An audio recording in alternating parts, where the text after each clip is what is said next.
Welcome to the Prayagraj institute. आज हम लोग बात करेंगे उत्तर प्रदेश पुलिस भर्ती परीक्षा के मॉर्निंग शिफ्ट में हुए पेपर के बारे में। तो आज हम लोग बात करेंगे 23 अगस्त की मॉर्निंग शिफ्ट में जो पेपर हुआ था उसके आंसर की के बारे में। तो चलिए स्टार्ट करते हैं। सबसे पहले हम लोग डिस्कस करेंगे हिंदी में जो प्रश्न पूछे गए थे उसके बारे में।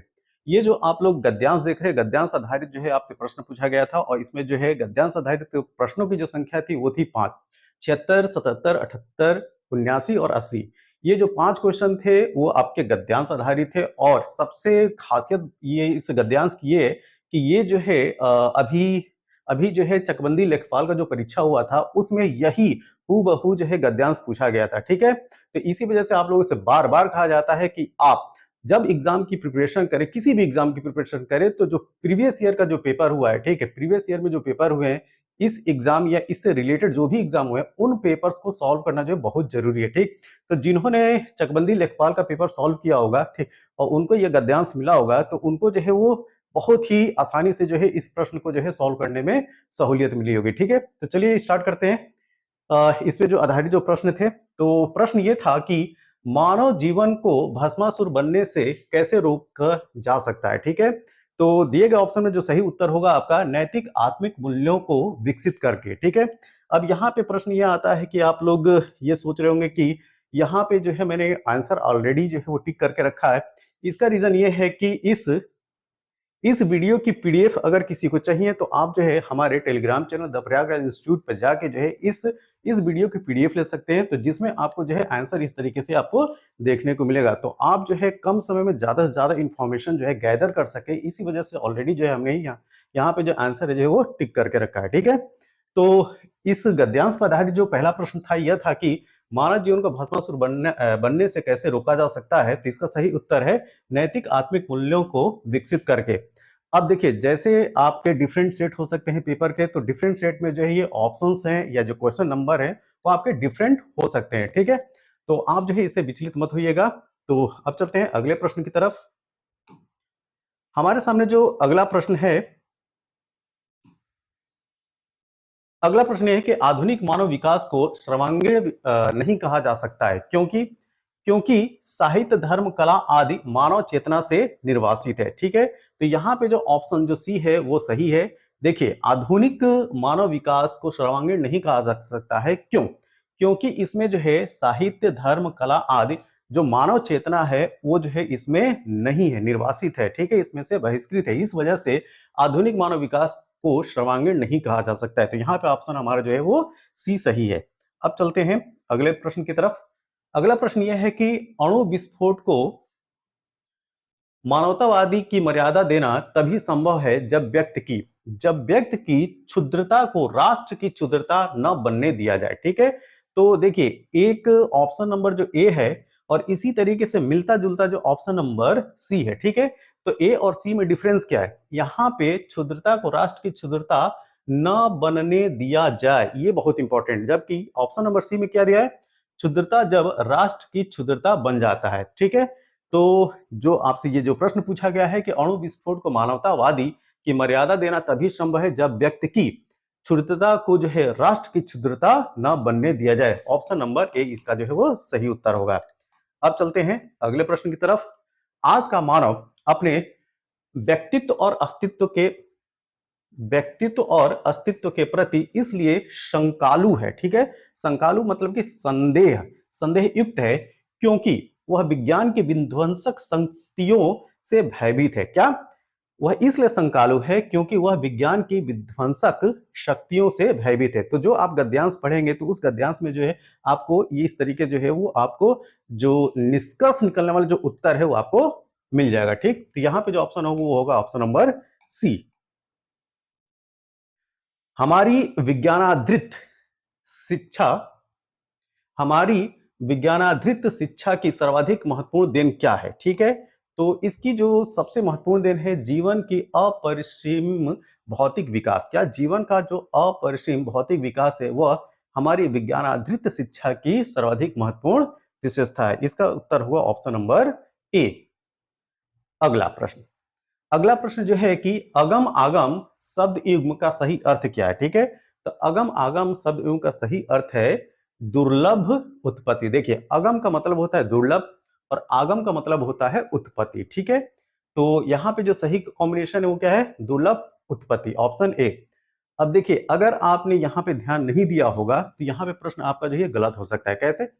जो ऑप्शन नंबर सी है, ऑप्शन नंबर सी में क्या कर दिया है, इसी को जो है वो उलट दिया है। पहले क्या कर दिया इसने, उत्पत्ति लिख दिया है और बाद में दुर्लभ, जबकि अगम का मतलब होता है दुर्लभ और आगम का मतलब होता है उत्पत्ति। तो इस तरह से एग्जाम में जब भी आप बैठा कीजिए तो पहले प्रश्न को देखिए और फिर उसके जो ऑप्शंस हैं, चारों ऑप्शंस पे एक बार निगाह जो है जरूर डाल लीजिए। ठीक है, तो इस तरह से जो है सतर्कता बरतनी जो है काफी जरूरी होती है। आगे चलते हैं। मैंने आम खा लिया है, वाक्य में प्रयुक्त काल है। ये जो है काल संबंधी प्रश्न है। तो देखिए, मैंने आम खा लिया है, तो यह जो है आसन्न भूतकाल है। ठीक है, अच्छा, जब मैं पूर्ण भूतकाल कहता तो इसमें ये सेंटेंस क्या होता, मैंने आम खा लिया था, ये स्थिति होती पूर्ण भूतकाल की। लेकिन यहाँ पे बात किया की जा रही है मैंने आम खा लिया है, तो यहाँ पे ध्यान देने वाला जो शब्द है, ठीक है, वो है। ठीक है, तो इस वजह से यहाँ पे जो सही उत्तर होगा वो होगा आसन्न भूतकाल। क्या? आसन्न भूतकाल, ऑप्शन नंबर ए। अगला प्रश्न, समास का शाब्दिक अर्थ है। ठीक है, तो बहुत ही आसान सा प्रश्न है ये। ठीक, सभी लोग जानते होंगे इसको। तो समास का जो समास का जो शाब्दिक अर्थ होता है वो होता है संक्षिप्त। एक ओर अजगराही लखी, एक ओर मृगराय, विकल बटो ही बीच ही परयो मूर्छा खाए। ठीक है, तो एक ओर अजगराही लाखी, एक ओर मृगराय, बिकल बटो ही बीच ही परयो मूर्छा खाए। तो यहाँ पे क्या है, यहाँ पे जो है डर का भाव है। तो यहाँ पे जो रस होगा, ठीक, जो रस होगा वो क्या होगा, वो भयानक रस होगा। क्या होगा? भयानक रस, ऑप्शन नंबर ए। निम्नलिखित में से कौन सा शब्दा अलंकार नहीं है? देखिए, शब्दा अलंकार के जो रूप होते हैं उसमें यमक, श्लेष और अनुप्रास आते हैं। ठीक, तो यहाँ पे ये जो तीनों देख रहे हैं ये सारे जो है वो शब्दा अलंकार के अंतर्गत आते हैं। जो नहीं है वो है ऑप्शन नंबर डी। क्या? ऑप्शन नंबर डी, रूपक। ठीक, तो रूपक जो है शब्दा अलंकार के अंतर्गत नहीं आता है। अच्छा, जब दो व्यंजन एक साथ मिलते हैं, जब दो व्यंजन एक साथ मिलते हैं तो उन्हें क्या कहता है, उन्हें उन्हें जो है संयुक्त व्यंजन बोला जाता है। ठीक है, और संयुक्त व्यंजन के अंतर्गत क्या आते हैं? संयुक्त व्यंजन के अंतर्गत छत्र ज्ञ। ठीक है, वो संयुक्त व्यंजन है, चार संयुक्त व्यंजन होते हैं। ऑप्शन नंबर बी यहाँ पे सही उत्तर है। निम्नलिखित में से वयोवृद्ध, निम्नलिखित में से वयोवृद्ध शब्द का सही संधि विच्छेद क्या है? ठीक है, तो वयोवृद्ध का जो सही संधि विच्छेद है दिए गए ऑप्शन में क्या है? वय प्लस वृद्ध। क्या? वय प्लस वृद्ध। यहाँ पे जो ऑप्शन बी जो है वो सही उत्तर है। ठीक, अगला प्रश्न, 2019 का साहित्य अकादमी पुरस्कार किस रचनाकार को दिया गया है? ठीक है, तो ये दिया गया है नंद किशोर आचार्य को। तो 2019 का जो साहित्य अकादमी पुरस्कार था वह नंद किशोर आचार्य को दिया गया है, ऑप्शन नंबर सी। जुबान पर लगाम ना होना, इसका अर्थ बताना है। तो जुबान पर लगाम ना होना का अर्थ निकल के आएगा अनावश्यक रूप से स्पष्टवादी होना। क्या? अनावश्यक रूप से स्पष्टवादी होना। निम्नलिखित में से कौन सा अमृत शब्द का पर्यायवाची शब्द नहीं है? तो दिए गए ऑप्शन में आपको बताना है कौन जो है अमृत का पर्यायवाची नहीं है। ठीक है, तो देखिए यहाँ पे सुधा, सोम, अमी, ये तीनों जो है वो अमृत के पर्यायवाची हैं। जो नहीं है वो है क्षीर। क्षीर जो है वह खीर का है। ठीक है, पर्यायवाची। तो यहाँ पे जो है ऑप्शन जो है वो सही जो है वो ऑप्शन नंबर बी। कौन सा वर्ण दंत नहीं है? ठीक है, तो दंत वर्ण के अंतर्गत जो नहीं है वो है ऑप्शन नंबर डी, ट। ठीक है, तो यहाँ पे जो सही उत्तर है वो है ऑप्शन नंबर डी। जिसे सरलता से पढ़ा जा सके उसे क्या कहेंगे? सुपाठ्य बोलेंगे। ये भी आसान सा प्रश्न है, ऑप्शन नंबर ए।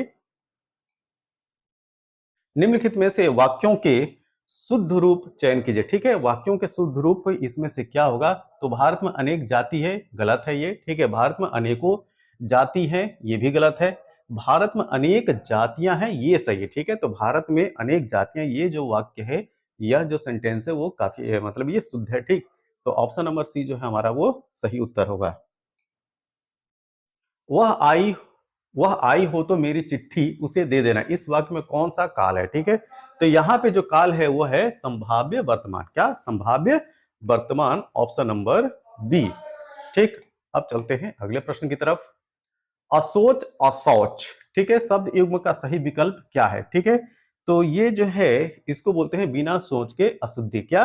बिना सोच के अशुद्धि। तो असोच, अशौच शब्द युग्म का जो सही अर्थ निकलेगा वो निकलेगा बिना सोच के अशुद्धि, ऑप्शन नंबर ए। आग लगने पर कुआं खोदना, ठीक है, आग लगने पर कुआं खोदना लोकोक्ति का अर्थ क्या है? तो इसका जो सही अर्थ आएगा वो है संकट के समय बचाव के लिए सोचना। ठीक है, तो संकट के समय अगर आप बचाव के लिए सोचते हैं तो उसके लिए जो सही लोकोक्ति है वो क्या है? आग लगने पर कुआं खोदना, ऑप्शन नंबर बी इसका सही उत्तर है।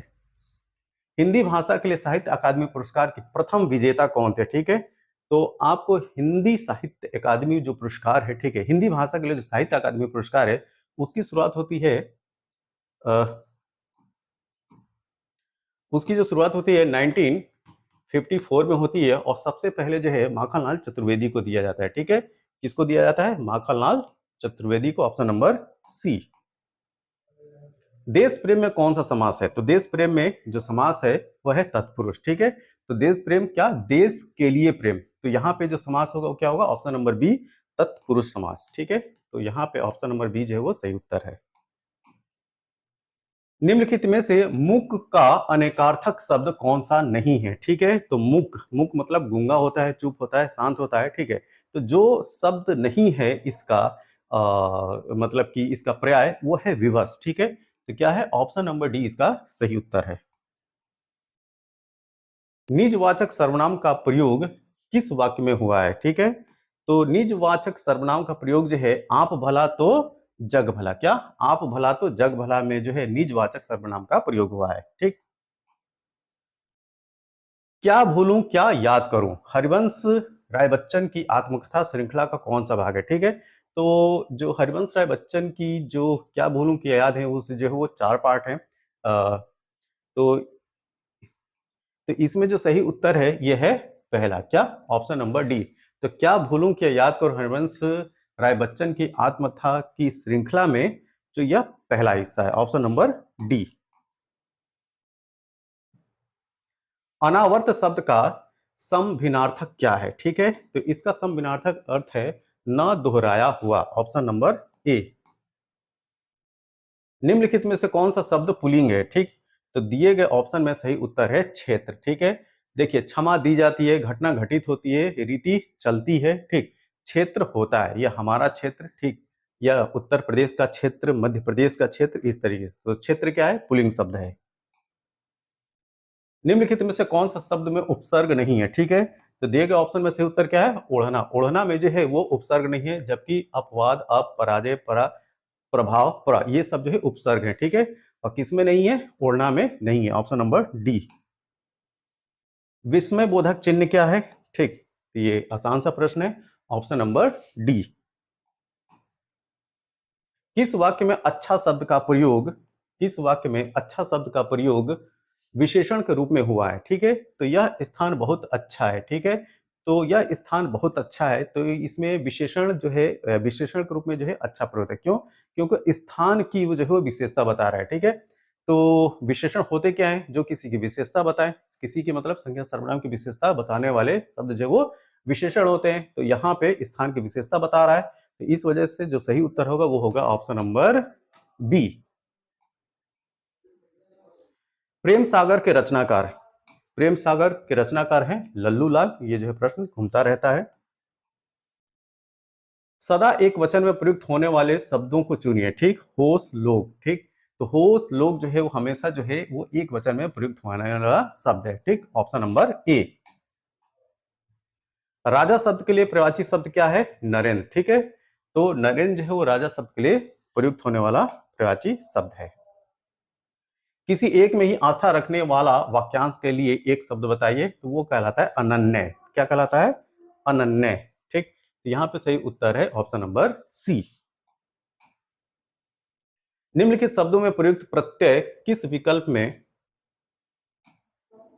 प्रयुक्त प्रत्यय किस विकल्प में ठीक ठीक प्रदर्शित किए गए हैं? ठीक है, तो शब्द क्या है? धमाका, लड़ाकू, उड़ाक और छिलका। ठीक है, तो आपको जो है यहाँ से पकड़ना है इस शब्द का प्रत्यय, लड़ाकू का प्रत्यय, उड़ाव का प्रत्यय और छिलका का प्रत्यय। ठीक है, तो क्या क्या है, तो आप देखिए ध मा का आका, इसमें क्या है प्रत्यय आका, तो आका कहाँ कहाँ पे है, तो आका केवल आपको ऑप्शन नंबर सी में दिखाई पड़ रहा है। लड़ाकू में क्या है आकू, तो आकू ये हो गया।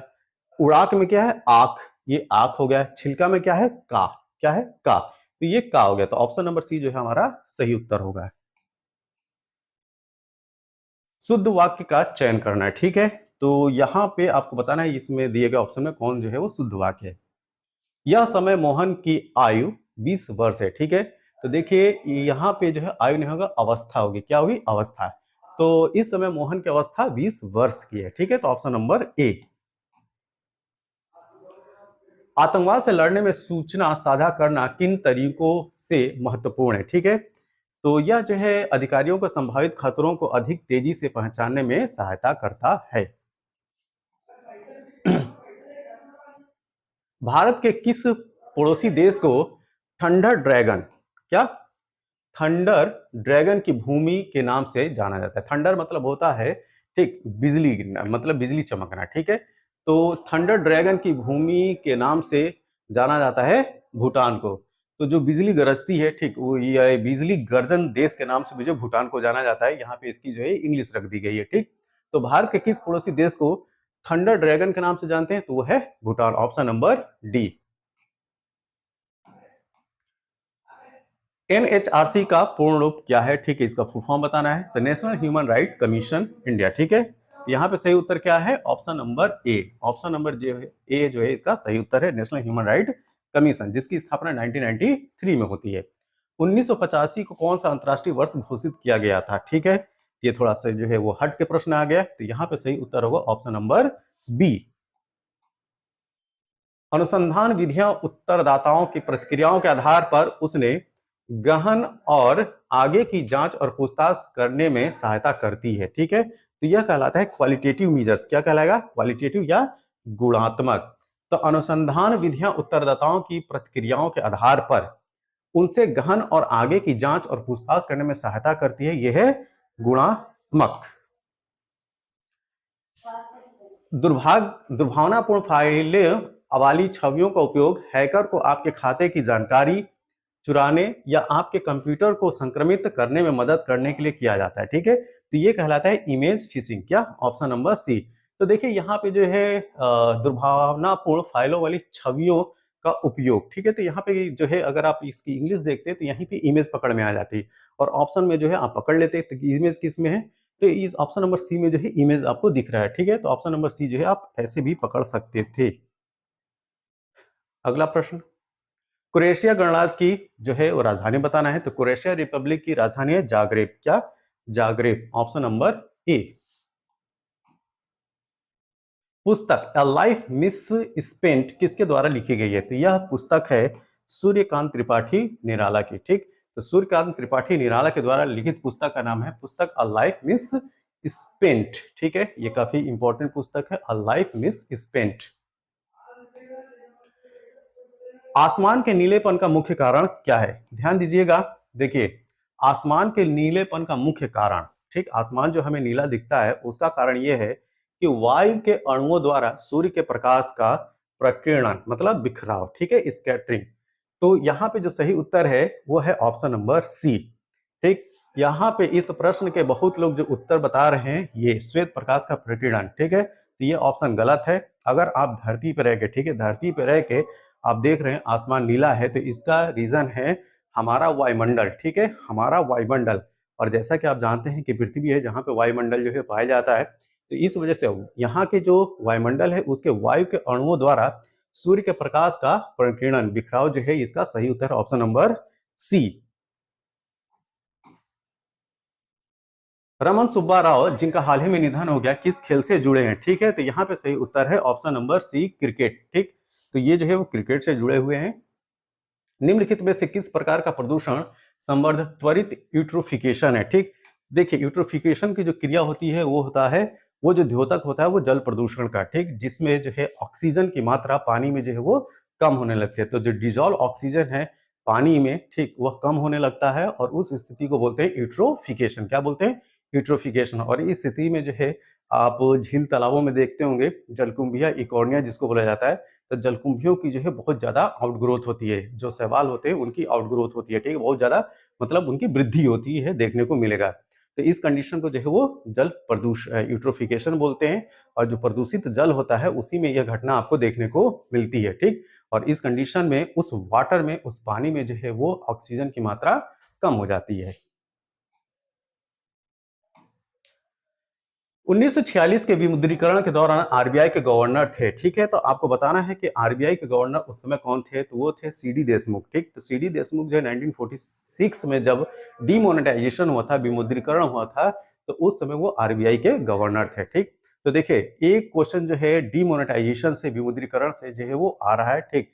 पिछली बार जब 17 और 18 फरवरी को भी पेपर हुआ था, तो दोनों शिफ्ट में जो है विमुद्रीकरण से प्रश्न था। तो आगे जो भी शिफ्ट होंगे उनको जो है आप ध्यान में रखिएगा, जो है वो प्रश्न जो है डीमोनेटाइजेशन से आ सकते हैं, ठीक।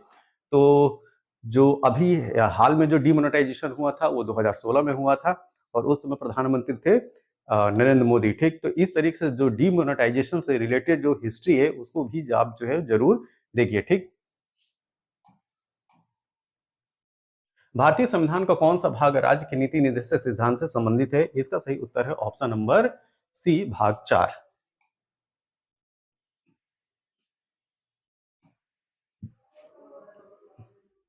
वर्ष में अंतर्राष्ट्रीय मानवाधिकार कानून के प्रवर्तन के लिए संयुक्त राष्ट्र मानवाधिकार आयोग को संयुक्त राष्ट्र मानवाधिकार परिषद द्वारा प्रतिस्थापित किया गया था, ठीक है। तो उस वर्ष का नाम बताना है, तो ये है 2006। 2006 में अंतर्राष्ट्रीय मानवाधिकार कानून के प्रवर्तन के लिए संयुक्त राष्ट्र मानवाधिकार आयोग को संयुक्त राष्ट्र मानवाधिकार परिषद द्वारा प्रतिस्थापित किया गया। तो ऑप्शन नंबर सी जो है इसका सही उत्तर है। अफ्रीका के आर पर दौड़ लगाने वाले पहले व्यक्ति कौन है, ठीक। यहां पे सही उत्तर है रस कुक, ऑप्शन नंबर बी।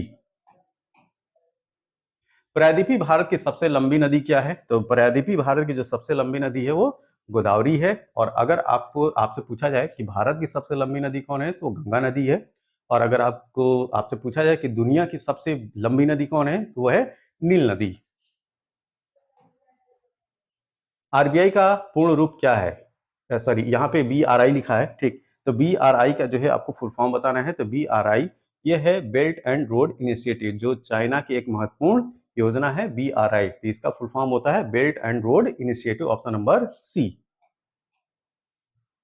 विशिष्ट व्यक्तियों को उस संगठन की सुरक्षा को खतरे में डालने की कोशिश करता है जिसके लिए वे काम करते हैं, तो ये कहलाता है स्पीयर फिशिंग। क्या कहलाएगा, ये कहलाएगा spear phishing, option number D. पहली बार राष्ट्रीय कृषि नीति कब घोषित की गई थी, तो पहली बार राष्ट्रीय कृषि नीति जो है वो जुलाई 2000 में घोषित की गई थी। और एम एस स्वामीनाथन जो है इसके प्रणेता थे, ठीक। तो ऑप्शन नंबर ए जो है इसका सही उत्तर है। भारतीय कृषि अनुसंधान संस्थान ने भारत में संरक्षित बासमती किस्मों के लिए किस देश के खिलाफ कानूनी कार्रवाई की मांग की है, तो ये है पाकिस्तान। अभी जो है वो हाल फिलहाल में काफी ये विवाद में था, ठीक। तो यहाँ पे सही उत्तर है ऑप्शन नंबर बी। कौन सा भारतीय राज्य अपनी अनूठी वारली, ठीक, अपनी अनूठी वारली चित्रकला के लिए जाना जाता है, ठीक। तो ये है महाराष्ट्र। और आपको जानकर हैरानी होगी, ये जो प्रश्न है यूपी यूपीपीएससी आरओ एआरओ का जो पेपर हुआ था, ठीक, आरओ एआरओ का पेपर जो हुआ था उसमें भी यही प्रश्न जो है हूबहू पूछा गया था, ठीक। यहाँ पे सही उत्तर क्या है, ऑप्शन नंबर सी। चिकन करी एक पारंपरिक पारंपरिक कढ़ाई शैली है जिसकी उत्पत्ति उत्तर प्रदेश के किस शहर में है, तो यहाँ पे सही उत्तर है ऑप्शन नंबर सी, लखनऊ। महासागरीय अम्लीकरण का प्राथमिक कारण क्या है, ठीक है। तो इसका कारण है समुद्री जल द्वारा CO2 का अवशोषण, ठीक है। तो जब जो है H2O मतलब कि पानी के साथ जब CO2 मिलता है तो कार्बनिक अम्ल बनाता है, ठीक है। तो समुद्र में जो अम्लीकरण का जो कारण है वो है समुद्र जल द्वारा CO2 का एब्जॉर्प्शन, ठीक है, अवशोषण। इंडियन नेशनल कांग्रेस की स्थापना किस वर्ष होती है, तो इसकी स्थापना होती है 1885 में, ठीक, ऑप्शन नंबर बी। भारत का पहला हवाई अड्डा कहां पर स्थित था, ठीक है। तो देखिए यहां पे पूछा जा रहा है भारत का पहला हवाई अड्डा, ठीक है। तो भारत का पहला हवाई अड्डा जो है वो बॉम्बे या मुंबई में। अगर आपसे पूछा जाता है भारत का पहला अंतर्राष्ट्रीय हवाई अड्डा कौन सा था, तो ये था मद्रास चेन्नई वाला। ठीक, यहाँ पे जो सही उत्तर है वो ऑप्शन नंबर डी है। भारत में व्यवसायों के लिए सेवाओं हेतु जीएसटी पंजीकरण के लिए थ्रेशोल्ड लिमिट मतलब सीमा क्या है, तो इसकी जो थ्रेशोल्ड लिमिट है वो है 20 लाख, ऑप्शन नंबर सी। उपयोगकर्ताओं के बीच लगातार संचार को प्रोत्साहित करने के लिए किस सोशल मीडिया प्लेटफॉर्म में स्ट्रिक्स नामक सुविधा है, तो यह है स्नैपचैट में, ऑप्शन नंबर सी। बहुत लोग जो है इसका यूज भी करते होंगे स्नैपचैट। पल्लव राजवंश की राजधानी कहां स्थित है, ठीक है, तो यह है तमिलनाडु कांचीपुरम में, ऑप्शन नंबर ए। अगला प्रश्न, वित्तीय स्थिरता बोर्ड फाइनेंशियल स्टेबिलिटी बोर्ड का क्या अर्थ है, ठीक है, तो अगर आप इसकी जो है जो लिखा हुआ ये वित्तीय स्थिरता बोर्ड, ठीक है, तो अगर इसको भी गौर से देखें तो आप जो है ऑप्शन जो है यहां से निकाल सकते हैं। इसका क्या होगा, यह जो है यह वित्तीय स्थिरता सुनिश्चित करता है, क्या, वित्तीय स्थिरता को सुनिश्चित करता है, ऑप्शन नंबर बी। जीएसटी के ब्रांड एम्बेसडर के रूप में कौन चुना गया है, तो यह है अमिताभ बच्चन। ठीक, गुड्स एंड सर्विस टैक्स के जो ब्रांड एम्बेसडर है अमिताभ बच्चन है। आगे, विश्व डाक दिवस कब मनाया जाता है, तो यह मनाया जाता है 9 अक्टूबर को, ऑप्शन नंबर बी। ठीक, 9 अक्टूबर को विश्व डाक दिवस मनाया जाता है। ठीक, तो सही उत्तर है 9 अक्टूबर। जून 2024 तक संघ गृह मंत्रालय का प्रमुख कौन था, मतलब कि आपको जो है यूनियन होम मिनिस्टर का नाम बताना है, तो यह है अमित शाह। ठीक, वर्तमान में भी जो है यही है गृह मंत्री। निम्नलिखित में से कौन सा सोशल मीडिया प्लेटफॉर्म नहीं है, ठीक है, तो दिए गए ऑप्शन में जो है गूगल जो है वो सोशल मीडिया प्लेटफॉर्म नहीं है, ये एक सर्च इंजन है। क्या है, सर्च इंजन। ठीक है, तो ट्विटर, फेसबुक, इंस्टाग्राम जो है ये सोशल मीडिया प्लेटफॉर्म है, जबकि गूगल नहीं है, ऑप्शन नंबर डी इसका सही उत्तर है। नोएडा उत्तर प्रदेश के किस जिले के अंतर्गत आता है, तो नोएडा आता है गौतम बुद्ध नगर में। ठीक है, गौतम बुद्ध नगर में, ऑप्शन नंबर बी। परमाणु ऊर्जा के उत्पादन के लिए कौन सा तत्व आवश्यक है, ठीक, तो इसके लिए आवश्यक है यूरेनियम। क्या, uranium, option number B. The scarlet letter किसने लिखी है, ठीक है, तो यह जो है यह नाथानियल हार्थोर्न के द्वारा लिखा गया। क्या, नाथानियल हार्थोर्न, ऑप्शन नंबर बी इसका जो है वो सही उत्तर है। अगला प्रश्न, निम्नलिखित में से कौन सी रेखा फ्रांस और जर्मनी के बीच की रेखा है, तो ये है सिगफ्रीड लाइन। ठीक है, मैग्नीनॉट होता तो आसानी से पकड़ लेते, लेकिन यहाँ पे जो है नाम जो है चेंज कर दिया गया है। ठीक, सिगफ्रीड लाइन। ठीक, तो ऑप्शन नंबर ए जो है वो सही उत्तर है। क्या, ऑप्शन नंबर ए। अब चलते हैं जीएस का जो लास्ट प्रश्न है उसको देखते हैं। विदेश व्यापार महानिदेशक डीजीएफटी किस मंत्रालय के अंतर्गत आता है, तो यह आता है वाणिज्य एवं उद्योग मंत्रालय। क्या, वाणिज्य एवं उद्योग मंत्रालय, ऑप्शन नंबर बी इसका जो है वो सही उत्तर है। तो ये हिंदी और जीएस से संबंधित जो प्रश्न पूछे गए थे आपसे 23 अगस्त के मॉर्निंग शिफ्ट में यूपी पुलिस भर्ती परीक्षा के दौरान, तो उनसे संबंधित यह जो है वीडियो था। यह वीडियो आपको कैसा लगा, जैसा भी लगा आप अपने सुझाव जो है जरूर दें, और इस वीडियो की पीडीएफ के लिए आप हमारे Telegram channel the Prayagraj institute को ज्वाइन कीजिए और इस वीडियो के पीडीएफ को आप ले सकते हैं। ठीक, और इसके साथ जो सेकेंड शिफ्ट है 23 अगस्त की, उसको भी जो हम लोग अपलोड करेंगे। ठीक, तो तब तक के लिए हमारे चैनल के साथ बने रहिए। इस चैनल को लाइक करें, सब्सक्राइब करें और ज़्यादा से ज़्यादा शेयर करें। Thank you. Welcome to the Prayagraj institute. आज हम लोग बात करेंगे 23 अगस्त के एग्जाम के बारे में। 23 अगस्त को जो सेकेंड शिफ्ट में पेपर हुआ था, उस पेपर में जीएस और हिंदी से जो प्रश्न पूछे गए थे, उन प्रश्नों को हम डिटेल में एनालिसिस करेंगे, और उस प्रश्न के साथ जो है आने वाले एग्जाम में और क्या प्रश्न जो है संबंधित हो सकते हैं, वो सारी जानकारी जो है इस वीडियो में लेंगे। तो चलिए स्टार्ट करते हैं हम अपने पहले प्रश्न के साथ। जो मैंने ये जो स्लाइड बनाई है, तो जिस पेपर से मैंने बनाया है उस पेपर में 58 नंबर पे जो है जीएस का प्रश्न था, तो इसी वजह से मैंने जो है वो नंबर भी दे रखा है। तो यहाँ पे जो पहला प्रश्न है वो यूडीएचआर। ठीक है, तो यूडीएचआर की जो बात की जाती है वो मानव अधिकारों के सार्वभौमिक घोषणा। ठीक है, तो यूडीएचआर का फुल फॉर्म भी याद रखिएगा, क्या है, मानव अधिकारों की सार्वभौम घोषणा। ठीक है, ये तो हिंदी में हो गया। अब इंग्लिश में क्या होगा इसका full form, universal declaration on human rights. क्या, universal declaration on human rights इसका इंग्लिश में फुल फॉर्म हो गया। अब प्रश्न क्या है, यूडीएचआर का कौन सा अनुच्छेद उत्पीड़न से शरण लेने के अधिकार की गारंटी देता है, ये आपको बताना है। ठीक है, तो यह अनुच्छेद है आर्टिकल 14। आर्टिकल 14 जो है वह उत्पीड़न से शरण लेने के अधिकार की गारंटी देता है। ठीक है, तो अब बात यह आती है कि ये भी तो हो सकता है कि जो यूडीएचआर के तहत जो अनुच्छेद की जो बात की गई है, उन अनुच्छेदों की संख्या कितनी है और उनमें क्या क्या बातें कही गई हैं। ठीक है, तो जो टोटल आर्टिकल्स हैं उनकी संख्या जो बताई गई है वो है 30। ठीक है, 30 आर्टिकल हैं, 30 अनुच्छेद हैं और इसकी जो डिक्लेरेशन हुआ था वह 10 दिसंबर 1948 को हुआ था। कब हुआ था? 10 दिसंबर 1948 को। और इसी वजह से हर साल 10 दिसंबर को जो है विश्व मानव अधिकार दिवस के रूप में भी मनाया जाता है। ये चीज भी याद रखिएगा, 10 दिसंबर को हर साल जो है विश्व मानव अधिकार दिवस मनाते हैं। क्यों मनाते हैं? क्योंकि 10 दिसंबर 1948 को जो है ये जो universal declaration on human rights की बात की गई थी। ठीक है, तो इसमें जो 30 अनुच्छेद हैं, हर अनुच्छेद में क्या क्या जो बात कही गई है उसको हम लोग देखते हैं। ठीक है, तो सबसे पहले जो आर्टिकल 1 है उसमें समानता का अधिकार किसकी बात की गई है? समानता के अधिकार की बात की गई है, राइट टू इक्वलिटी की बात की गई है।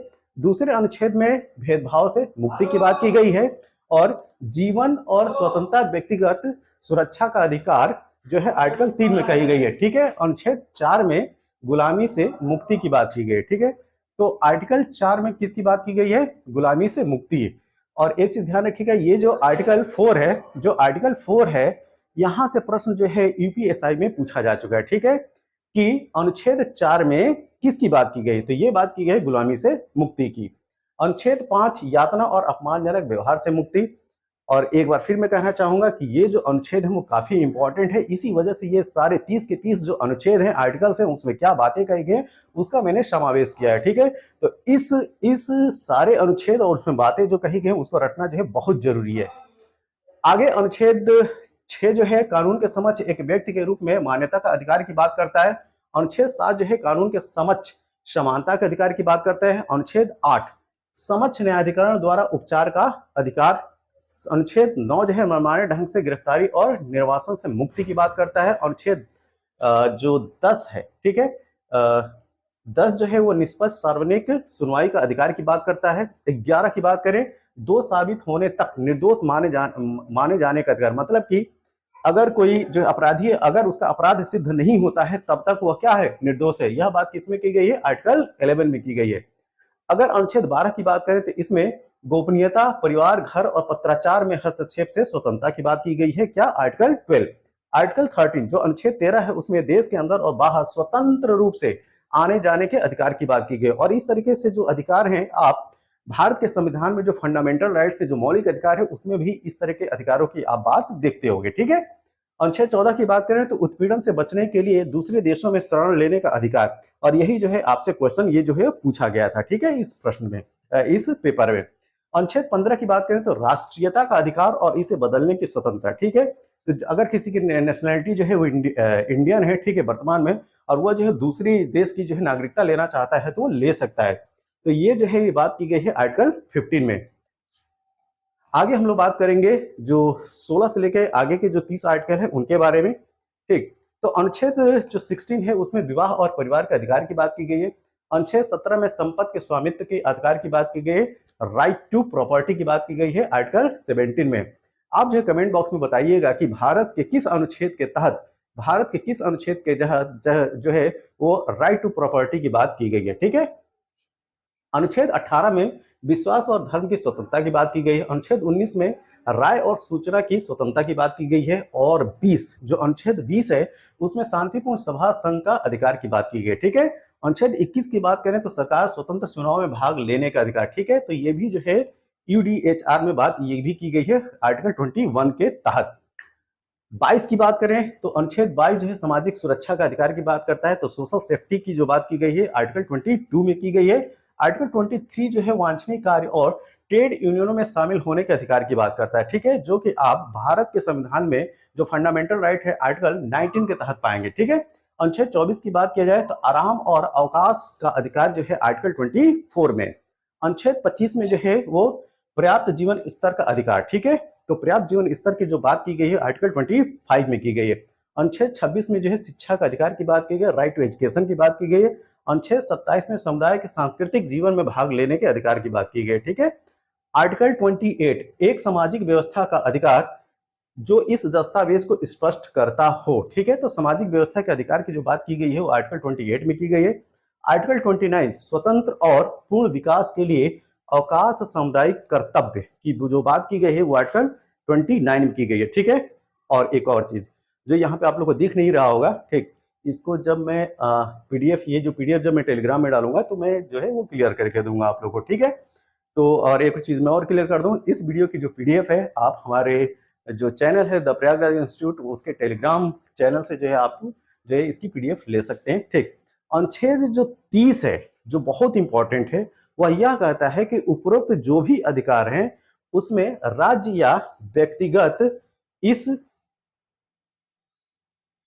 इससे इससे जो है वो स्वतंत्र रहेगा। ठीक है, क्या उपरोक्त अधिकारों में राज्य या व्यक्तिगत इस हस्तक्षेप से स्वतंत्र होगा। ठीक है, तो ये जो भी अधिकार हैं उसमें स्टेट और या कोई व्यक्ति विशेष जो है इन अधिकारों को लेने में हस्तक्षेप नहीं कर सकता है। यह बात की गई है अनुच्छेद 30 में। फिर से समझिए, ये जो ऊपर जो भी आप लोग इस 30 के अलावा जो 29 अनुच्छेद है इसमें जो अधिकारों की बात कही गई है, इन अधिकारों को लेने में अगर राज्य या कोई व्यक्ति विशेष भी अगर हस्तक्षेप करता है तो यह जो है वो उचित नहीं होगा। तो इसमें बात की गई है उपरोक्त अधिकारों में राज्य या व्यक्तिगत हस्तक्षेप से स्वतंत्रता की बात की गई है। ठीक है, तो ये जो है जो 30 आर्टिकल हैं उनकी बात की गई। अब चलते हैं अगले प्रश्न की तरफ। अगला प्रश्न ये है कि एनपीए का पूर्ण रूप क्या है। ठीक है, तो जो नॉन रिकवरी जो लोन होते हैं, ठीक, जो आगे चल के एनपीए में कन्वर्ट होते हैं, मतलब कि ऐसे लोन, ठीक है, या ऐसे डेप्ट जिनके बैंक जो है 90 डेज जो ड्यू टाइम होता है उसके अंदर रिकवरी नहीं कर पाता है। ठीक, तो उस 90 डेज के बाद वो उसको जो है वो नॉन परफॉर्मिंग एसेट्स जो घोषित कर देता है। क्या घोषित करता है? Non performing assets. तो ये जो एनपीए है इसका केवल फुल फॉर्म आपसे पूछा गया है। ठीक है, तो इसका जो फुल फॉर्म होता है गैर निष्पादित परिसंपत्तियां। क्या? गैर निष्पादित परिसंपत्तियां। ठीक है, तो ये कहलाएगा नॉन परफॉर्मिंग एसेट्स। तो यहाँ पे सही उत्तर है ऑप्शन नंबर ए। तो ये किससे संबंधित है? ये जो है बैंकिंग सिस्टम्स का ये टर्म है NPA.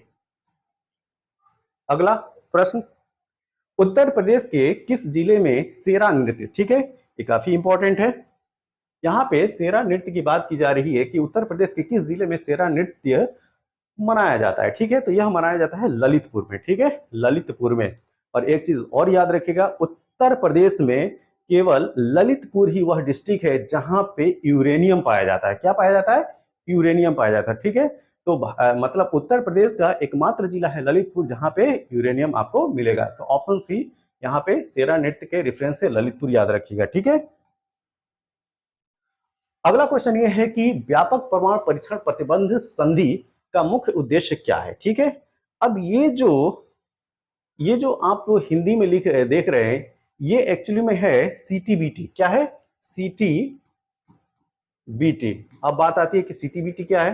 Comprehensive test ban on treaty. ठीक है, तो सीटीबीटी प्रतिबंध संधि का मुख्य उद्देश्य क्या है? तो इसका जो मुख्य उद्देश्य था ये था नागरिक और सैन्य दोनों उद्देश्यों के लिए परमाणु विस्फोटकों पर प्रतिबंध। ये इसका जो है वो मुख्य उद्देश्य है। ठीक है, अब थोड़ी सी जो है हम सीटीबीटी के बारे में बात करेंगे।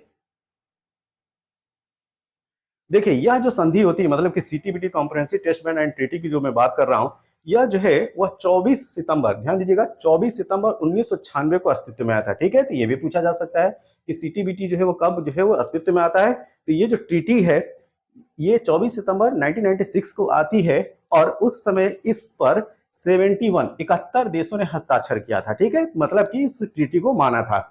लेकिन आज की डेट में 183 देशों ने इस संधि पर हस्ताक्षर कर दिए हैं, जिनमें से 178 देशों ने इस संधि का समर्थन भी कर दिया है। ठीक है, तो 183 देशों ने हस्ताक्षर किया है और 178 देशों ने इसका समर्थन भी किया है। तो चलिए मान लें कि यहाँ ये वाली जो इन्फॉर्मेशन भले ना याद रखें, कम से कम ये तो याद रखिएगा कि ये ट्रीटी जो है वो कब एग्जिस्ट में आई थी। ठीक है, तो इसकी जो एग्जिस्टेंस है 24 सितंबर 1996 को है। अगला प्रश्न बहुत ही आसान सा प्रश्न है, अर्जुन पुरस्कार जो है वह किस क्षेत्र में उपलब्धि के लिए प्रदान किया जाता है? बहुत ही आसान सा प्रश्न है। ठीक है, तो ये जो है यह खेल से संबंधित है। ठीक, इसका जो सही उत्तर होगा वो होगा ऑप्शन नंबर ए, खेल। ठीक, तो इसका सही उत्तर है ऑप्शन ए, खेल। इंडिया विंस फ्रीडम किसकी आत्मकथा है? ठीक है, तो ये आपसे पूछा जा रहा है कि इंडिया विंस फ्रीडम जो है किसकी ऑटोबायोग्राफी मतलब की बायोग्राफी है। ठीक है, ऑटोबायोग्राफी तो यह है अबुल कलाम आजाद की। तो अबुल कलाम आजाद की जो ऑटोबायोग्राफी का नाम है इंडिया विंस फ्रीडम है। 2016 के विमुद्रीकरण के बाद आरबीआई को कितने प्रतिशत 500 और 1000 रुपए के नोट प्राप्त हुए? ठीक है, तो मतलब आपको वो अमाउंट बताना है प्रतिशत में कि जो 2016 में जो डिमोनेटाइजेशन हुआ था, डिमोनेटाइजेशन मतलब विमुद्रीकरण, उसके तहत 500 और 1000 रुपए के नोट जो है वो वापस आ गए थे आरबीआई के पास। ठीक है, तो ये जो अमाउंट था 98.96% था। ठीक है, कितना? 98.96%, ऑप्शन ए। 1993 में मानव अधिकार पर विश्व सम्मेलन ने को अपनाया गया। ठीक है, तो 1993 में जो मानव अधिकारों को लेकर जो एक वर्ल्ड कॉन्फ्रेंस हुई थी, उस किस घोषणा पत्र को अपनाया गया था ये आपको बताना है। तो ये है वियना घोषणा। ठीक है, वियना डिक्लेरेशन को जो है 1993 में मानव अधिकारों के जो विश्व सम्मेलन हुआ था उसमें जो है वियना डिक्लेरेशन को अपनाया गया था, ऑप्शन नंबर सी। अगला प्रश्न, किस संवैधानिक संशोधन अधिनियम ने लोकसभा और राज्य विधानसभाओं में, ठीक है, लोकसभा और राज्य विधानसभाओं में अनुसूचित जातियों, अनुसूचित जनजातियों मतलब कि एससी एंड एसटी की बात की जा रही है, एससी और एसटी अनुसूचित जातियों और अनुसूचित जनजातियों के लिए सीटों के आरक्षण को बढ़ाया था। ठीक है, तो ये है 79th कॉन्स्टिट्यूशनल अमेंडमेंट। जो 79वां जो कॉन्स्टिट्यूशनल अमेंडमेंट है, 79th कॉन्स्टिट्यूशनल अमेंडमेंट है, उसके तहत लोकसभा और विधानसभा दोनों जगह जो है एससी और एसटी की सीट जो है वो उसके रिजर्वेशन को बढ़ाया गया था। ठीक है, तो ऑप्शन डी जो है याद रखिएगा। अगला प्रश्न, लोकटक झील भारत के किस राज्य में स्थित है? ठीक है, तो यह स्थित है मणिपुर में। ठीक है, तो लोकटक झील जो है वो मणिपुर में है। और एक चीज याद रखिएगा, फ्लोटिंग लेक का जो कॉन्सेप्ट आता है वह जो है वो लोकटक झील के लिए आता है। मतलब कि तैरती हुई झील अगर आपको विश्व में पूछा जाए तो वह है लोकटक झील। और यहाँ पे जो नेशनल पार्क है इस पे स्थित, ठीक, उसका नाम जो है आप कमेंट बॉक्स में जरूर बताइएगा। अब चूंकि जो है इस शिफ्ट में ये लोकटक झील तक अगर पहुंचे हैं तो वहां पे जो बहुत ही फेमस जो नेशनल पार्क है इस झील पे, ठीक है, वो भी जो है आपसे पूछा जा सकता है। ठीक है, तो वो जो है आप कमेंट बॉक्स में जो है वो जरूर बताइएगा। ठीक, प्रस्तावना में राष्ट्र की एकता और अखंडता शब्दों का उद्देश्य किस मौलिक सिद्धांत को बढ़ावा देता है? ठीक है, तो इसका उद्देश्य है बंधुता को बढ़ावा देना। किसका? फ्रेटर्निटी या बंधुता। ठीक, ऑप्शन नंबर सी इसका जो है वो सही उत्तर है।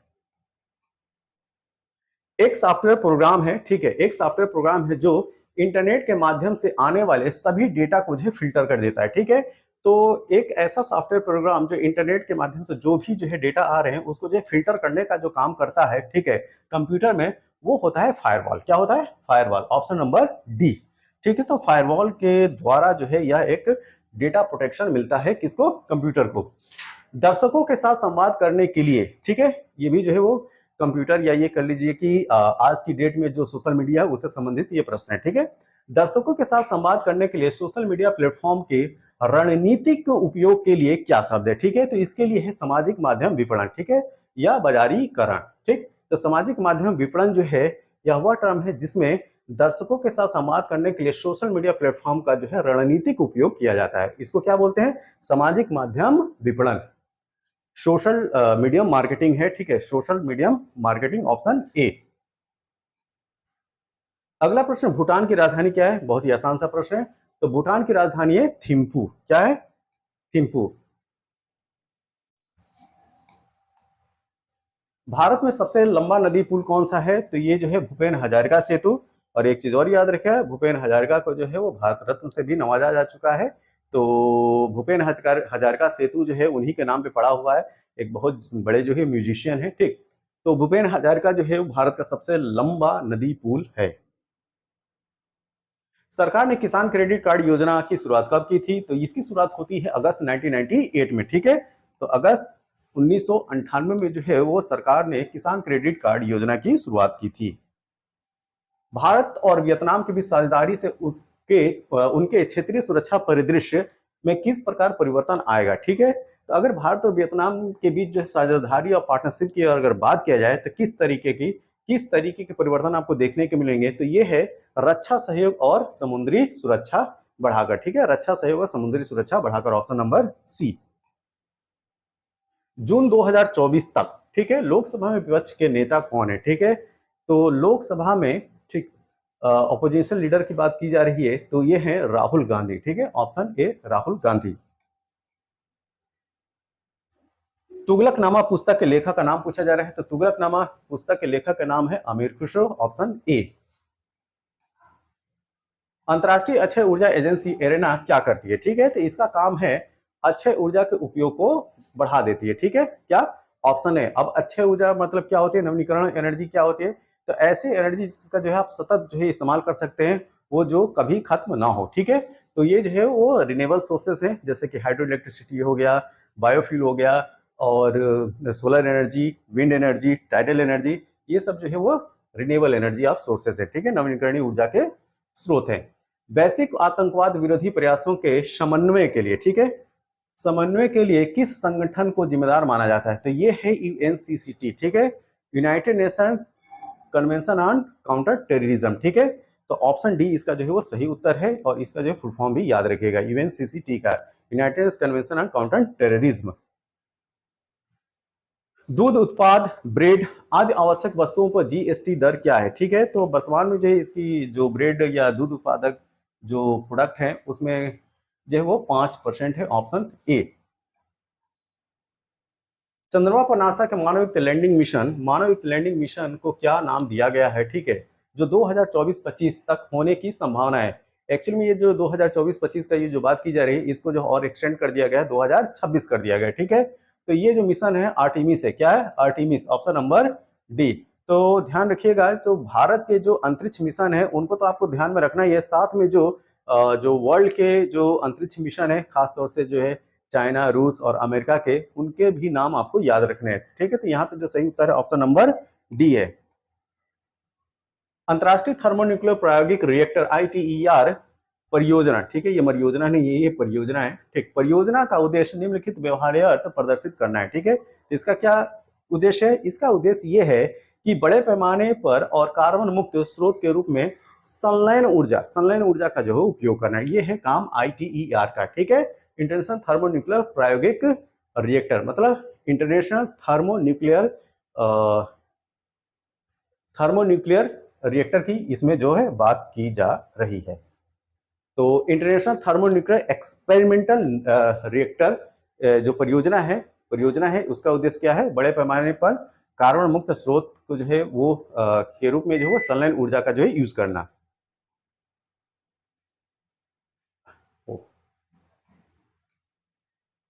अगला प्रश्न, 14 सितंबर को किस रूप में मनाया जाता है? तो हर साल जो है 14 सितंबर को राष्ट्रीय हिंदी दिवस के रूप में मनाते हैं। ठीक है, तो यहाँ पे जो सही उत्तर है वो है ऑप्शन नंबर ए। भारतमाला परियोजना किससे संबंधित है? ये जो है यह संबंधित है सड़क मार्ग। ठीक है, तो राजमार्गों की संख्या जो है उसको और एक्सटेंड करना जो है भारतमाला परियोजना का उद्देश्य था। तो यहाँ पे जो सही उत्तर है वो है ऑप्शन नंबर ए। अगला प्रश्न, निम्नलिखित में से कौन सा त्योहार भारत में प्रकाश के त्योहार के रूप में मनाया जाता है? बहुत ही आसान सा प्रश्न है। ठीक है, यह है दिवाली, ऑप्शन नंबर बी। भारतीय जीएसटी में निम्नलिखित में से किस प्रकार का कर प्रस्तुत किया जाता है? ठीक, तो यहाँ पे केवल आप जीएसटी का फुल फॉर्म भी अगर जानते होंगे तभी जो है आप इस यहाँ पे उत्तर लगा लेंगे। ठीक, तो जीएसटी का फुल फॉर्म कहता है गुड्स एंड सर्विस टैक्स। ठीक है, जिसको हिंदी में क्या बोलेंगे? हिंदी में बोलेंगे वस्तु और सेवा कर। तो यहाँ पे सेवा कर दिखाई पड़ रहा है, जी हाँ, ऑप्शन नंबर बी। यहाँ पे ऑप्शन नंबर बी जो है वो सही उत्तर है। निम्नलिखित में से किसने पहली बार बुनियादी शिक्षा का विचार प्रतिपादित किया था? तो सबसे पहले श्रेय जाता है महात्मा गांधी को, ऑप्शन ए। भारत में 2020-21 में कौन सा राज्य मसालों का प्रमुख उत्पादक था? ठीक है, तो यहाँ पे उत्तर है Madhya Pradesh, option number A. इसका सही उत्तर क्या है? मध्य प्रदेश। थोड़ी सी डिटेल में इसमें जानकारी लेते हैं। तो भारत में मसालों के उत्पादन को लेकर 2020-21 में जो रिपोर्ट जारी की गई थी उसमें जो है मध्य प्रदेश पहले स्थान पे था, और यह जो है प्रतिवर्ष 11.91 लाख टन मसालों का उत्पादन किया जाता है। प्रथम life time life time disturbing the peace award, ठीक है, ये डिस्टर्बिंग नहीं है, ये डिस्टर्बिंग ही है, ठीक है। तो lifetime disturbing the peace award, शांति भंग का आजीवन पुरस्कार प्राप्त कर्ता का नाम बताना, ठीक है। तो ये है सलमान रश्दी, सलमान रश्दी। और सलमान रश्दी की एक फेमस बुक है मिडनाइट चाइल्ड, ठीक है। तो ये अक्सर जो है एग्जाम में यह बुक का नाम जो है वो घूमता है, तो याद रखिएगा। उसके भी राइटर जो है वो सलमान रश्दी ही है। तो इनको जो है प्रथम lifetime disturbing the peace award, शांति भंग का आजीवन पुरस्कार जो है दिया गया है, किसको? सलमान रश्दी को। सबसे कम लिंगानुपात वाला भारतीय राज्य कौन सा है? जी हाँ, ये है हरियाणा। 2011 के सेंसस की अगर बात किया जाए तो उसके अनुसार हरियाणा जो है सबसे कम लिंगानुपात वाला भारतीय राज्य है। और सबसे ज्यादा लिंगानुपात वाला भारतीय राज्य कौन सा है? वो है केरल, जहां पे 1084 जो है वो सेक्स रेशियो है, ठीक है। और यहाँ का सेक्स रेशियो आई थिंक 879 है।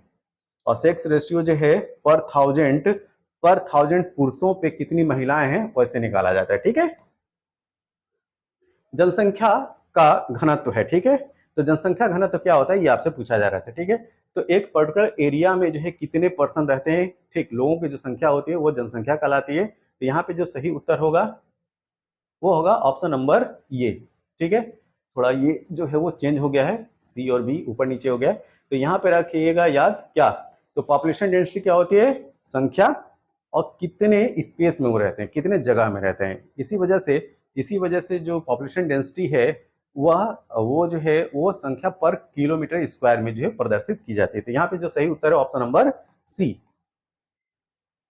बायोमेट्रिक प्रौद्योगिकी का एकीकरण भारत के आंतरिक सुरक्षा ढांचे को कैसे बढ़ाता है, ठीक है। तो ये कैसे बढ़ाता है? पहचान और सत्यापन प्रक्रियाओं में सुरक्षा सुधार करके, ठीक है। तो जो बायोमेट्रिक प्रौद्योगिकी का एकीकरण है, जो बायोमेट्रिक टेक्नोलॉजी है, उसको जो है आंतरिक सुरक्षा ढांचे को कैसे बढ़ाता है ये आपसे पूछा जा रहा है। तो उससे पता क्या चलता है कि रियल में वो व्यक्ति कौन है, ठीक है। तो पहचान और सत्यापन प्रक्रिया में सुधार करके, ऑप्शन नंबर डी। 1928 में बारडोली सत्याग्रह का नेतृत्व किसने किया था, ठीक है। तो इस प्रश्न का सही उत्तर है सरदार वल्लभ भाई पटेल। और इसी जो है आंदोलन में सरदार वल्लभ भाई पटेल को जो तमगा मिला था, ठीक, जो उपाधि मिली थी वो सरदार की उपाधि मिली थी, ये भी याद रखिएगा, ठीक है। ऑप्शन बी इसका सही उत्तर है। 2021 में इंस्टाग्राम को इंटरनेट पर दुनिया भर में सबसे अधिक इस्तेमाल किए जाने वाले सोशल मीडिया प्लेटफॉर्म में स्थान दिया गया था, ठीक है। तो सबसे ज्यादा सोशल मीडिया यूजर के स्थान में जो है कौन सा स्थान इंस्टाग्राम को मिला था? तो वह स्थान था चौथा, 4th नंबर इसको जो है वो जगह मिली थी, ऑप्शन डी। चीन ने तिब्बत पर आक्रमण कब किया था? तो यह डेट थे 1950, ऑप्शन बी। निम्नलिखित में से किस जीव को जल प्रदूषण का जैव संकेतक माना जाता है, ठीक है। तो आपको उस जीव का नाम बताना है जिसको जो है वाटर पॉल्यूशन का बायो इंडिकेटर माना जाता है, ठीक है। तो दिए गए ऑप्शन में आपका सही उत्तर है ऑप्शन नंबर सी। क्या? Option number C. आप देखे होंगे कि जो तालाब या झीलें जो हैं वो काफी प्रदूषित होती हैं, उसमें मेढकों की संख्या जो है बहुत ज्यादा होती है, ठीक है। तो मेढक उसमें बहुत ज्यादा टर्राते हैं। तो इससे आप पता लगा लेंगे कि यह जो है झील या तालाब जो है वो काफी ज्यादा प्रदूषित है। तो ऑप्शन नंबर सी इसका जो है वो सही उत्तर है। अब यहां से जो प्रश्न स्टार्ट होंगे वो हिंदी के प्रश्न स्टार्ट होंगे, और सबसे पहले जो है यहाँ जो है गद्यांश आधारित जो है प्रश्न जो है वो फ्रेम किया गया है।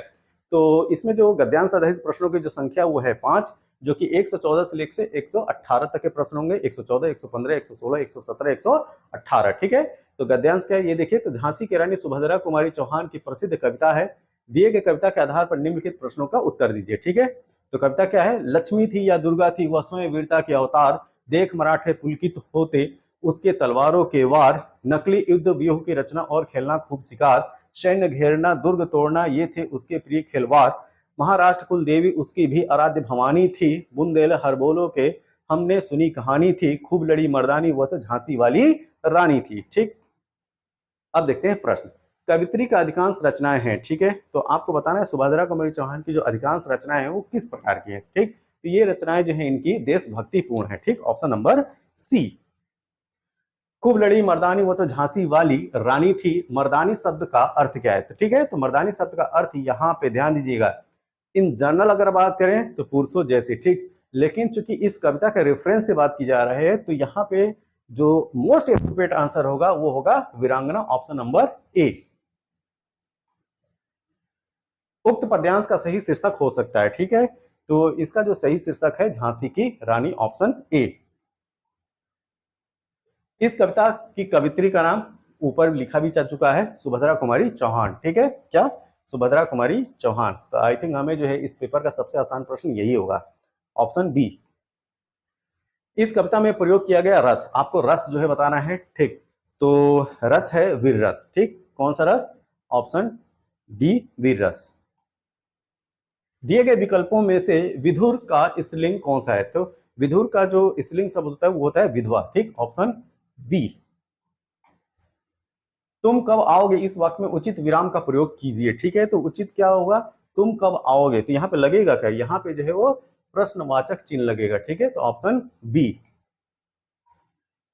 1987 में मगध के लिए साहित्य अकादमी पुरस्कार किसे दिया गया था, ठीक है। तो ये है Shri Shrikant Verma, option number B. Shrikant Verma को 1987 में मगध के लिए जो है साहित्य अकादमी पुरस्कार से नवाजा गया था, ठीक। निम्नलिखित में से कौन सा शब्द विशेषण है? तो आपको बताना है कि दिए गए मात्र, खर्च, निपट, चुपचाप में विशेषण शब्द कौन है? तो यहाँ पे सही उत्तर है ऑप्शन नंबर सी, निपट जो है वो विशेषण शब्द है। आगे चलते हैं। अव्यय के कितने भेद होते हैं, ठीक है। तो अव्यय के 4 भेद होते हैं, ऑप्शन नंबर बी। री वर्ण का उच्चारण स्थान क्या है? री, ठीक है। तो ये जो है मूर्धा से, ठीक है। री का उच्चारण जो है मूर्धा से। तो एक चीज ध्यान रखिएगा, जो भी जो वर्ण समूह है क च ट त, ठीक, इन सब का जो है उच्चारण स्थान क्या है वो उसको जो है जरूर देख के जाइए। ये प्रश्न जो है वो फर्स्ट शिफ्ट में भी पूछा गया था और इस तरह का प्रश्न जो है सेकंड शिफ्ट में भी आया है, ठीक। तो 124 का सही उत्तर होगा ऑप्शन नंबर डी। काव्य की शोभा बढ़ाने वाले धर्मों को अलंकार कहते हैं। इस उक्ति में जो प्रयुक्त धर्म शब्द का अर्थ क्या है? धर्म का मतलब है गुण, ठीक है। गुण से मतलब है, ठीक है। तो यहाँ पे जो सही उत्तर है ऑप्शन नंबर बी।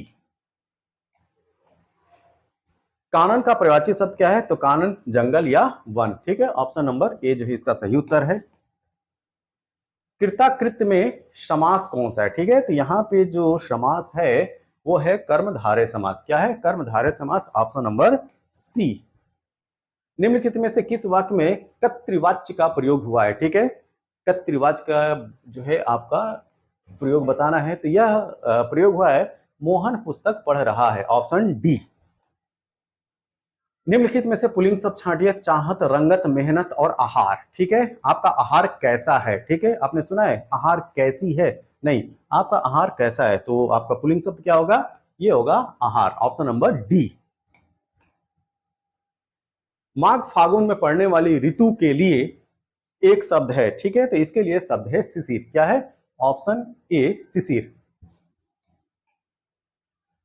अभिज्ञ शब्द का सभिन्नार्थक क्या है? ये है जानकार, ठीक है। क्या है? ऑप्शन बी, जानकार। चीफ की दावत, यह के ये जो पुस्तक है चीफ की दावत, ये कहानी है, ठीक है। इसके रचनाकार का नाम बताना है। तो इसके रचनाकार हैं Bhisham Sahni, option number C. निम्नलिखित में से कौन सा अर्धविराम चिन्ह है, ठीक है। तो ये भी आसान सा प्रश्न है। और एक और चीज ध्यान रखिए, फर्स्ट शिफ्ट सेकंड शिफ्ट दोनों जगह जो है ये प्रश्न पूछा जा चुका है, ठीक है। तो जो विराम चिन्ह है वहां से प्रश्न आ रहे हैं, तो विराम चिन्ह की जो लिस्ट है एक बार जरूर देख के जाइए, ठीक। तो यहाँ पे जो सही उत्तर है अर्धविराम चिन्ह का वो है ऑप्शन नंबर बी।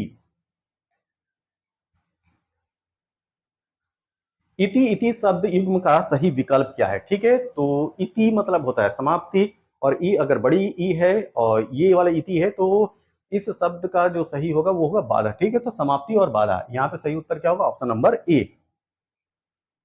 निम्नलिखित में से वाक्य के शुद्ध रूप का चयन करना है, ठीक है।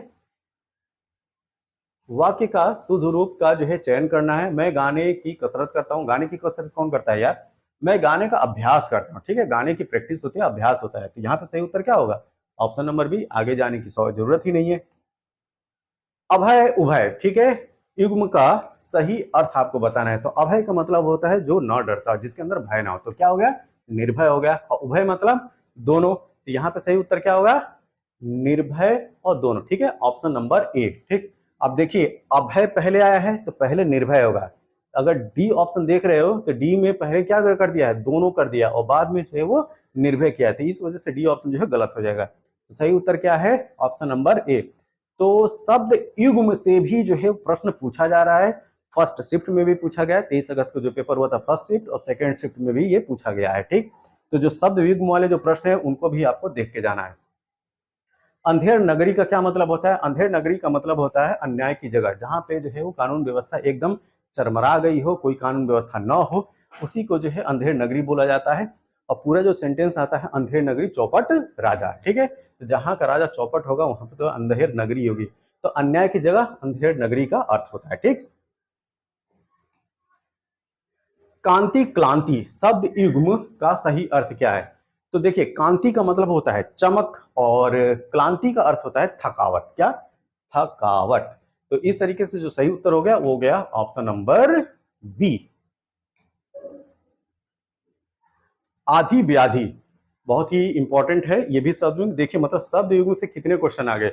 आधी व्याधि, तो कोई भी जो कल एग्जाम देने जा रहे हैं प्लीज शब्द युग्म जो है हिंदी में जरूर देख के जाइए, साथ में जो है चिन्ह देख के जाइए, मतलब कि जो विराम चिन्ह है। और एक और चीज, जो वर्ण के जो उच्चारण है उनके स्थान जो है वो भी देख के जाना है। तो ये जो है 3 काम जरूर देख लीजिएगा आप लोग इस रात के ढलते ढलते। आधी व्याधि शब्द युग्म में आधी का अर्थ निम्नलिखित में से क्या है? तो इसका मतलब होता है, इसका मतलब होता है मानसिक कष्ट। क्या होता है? मानसिक कष्ट। ऑप्शन नंबर ए जो है इसका सही उत्तर है। त वर्ग की ध्वनियों का उच्चारण स्थान, देखिए फिर से ये प्रश्न आ गया। तो जो ध्वनियां हैं उनका जो है जो उच्चारण स्थान है वो फिर से यहाँ पे एक प्रश्न आ गया। ठीक, तो यहाँ पे जो सही उत्तर है त वर्ग का उच्चारण स्थान वो है दंत। ठीक है, त बोलिएगा तो जो है वो दंत जो है वो दांत जो है वो टच करता है, तो ये है दंत। Option number B. वह लाचार है क्योंकि वह अंधा है, इस वाक्य में कौन सा अव्यय है? ठीक है, तो देखिए यहाँ पे जो है यहां से आप पकड़ सकते हैं क्योंकि। क्योंकि मतलब ये कारण बता रहा है, तो क्या होगा? कारणवाचक। बहुत ही आसान था इसको पकड़ना। ठीक, ऑप्शन नंबर डी। बिनु पग चले, सुने बिनु काना, कर बिनु कर्म, करे विधि माना। ठीक है, तो इस पंक्ति में प्रयुक्त अलंकार बताना है। ठीक है, तो इसमें जो अलंकार है वो है विभावना अलंकार। क्या? विभावना अलंकार। ये बहुत इंपॉर्टेंट है और ये जो है वो थोड़ा सा टफ भी है। ठीक है, तो ऑप्शन नंबर डी इसका जो है वो सही उत्तर है। निम्नलिखित में से किस क्षेत्र में विशेष योगदान के लिए ज्ञानपीठ पुरस्कार प्रदान किया जाता है? तो ज्ञानपीठ पुरस्कार जो है साहित्य में विशेष योगदान के लिए दिया जाता है। ठीक है, तो लिटरेचर में ये पुरस्कार दिया जाता है। तो सही उत्तर क्या होगा? ऑप्शन नंबर डी, साहित्य। दवाई शब्द का सही बहुवचन वाला रूप क्या है? ठीक है, तो आपको जो है दवाई का बहुवचन बताना है। तो दवाई का जो बहुवचन होता है दवाइयां होता है। क्या होता है? दवाइयां। Option number B. वर्णमाला किसे कहते हैं? ठीक है, तो वर्णमाला क्या होते हैं?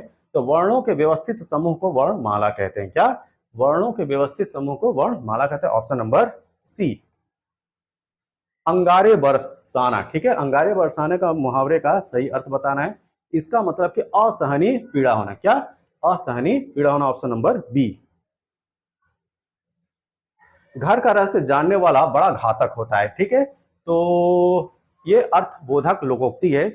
तो इसके लिए कौन सी लोकोक्ति जो है फिट बैठती है? जो कि घर का रहस्य जानने वाला बड़ा घातक होता है। तो आप लोग जो है वो अक्सर सुनते हैं, घर का भेदी लंका ढाए। ठीक है, घर का भेदी लंका ढाए। ठीक, ऑप्शन नंबर बी। निम्नलिखित में से विशेषण शब्द आपको बताना है। ठीक है, जाना देवता सुंदर कौन? ठीक, तो यहाँ पे जो विशेषण शब्द है वो है सुंदर। ठीक है, कौन सुंदर?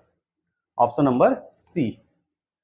मुझे बारिश में भीगना पसंद नहीं है, किस सर्वनाम का उदाहरण है? ठीक है, तो आपको जो है सर्वनाम का एग्जाम्पल बताना है कि यह किस सर्वनाम का उदाहरण है। मुझे बारिश में भीगना पसंद नहीं है, तो यहाँ पे उत्तम और प्रथम पुरुष दोनों सर्वनाम जो है वो प्रयुक्त हैं। क्या?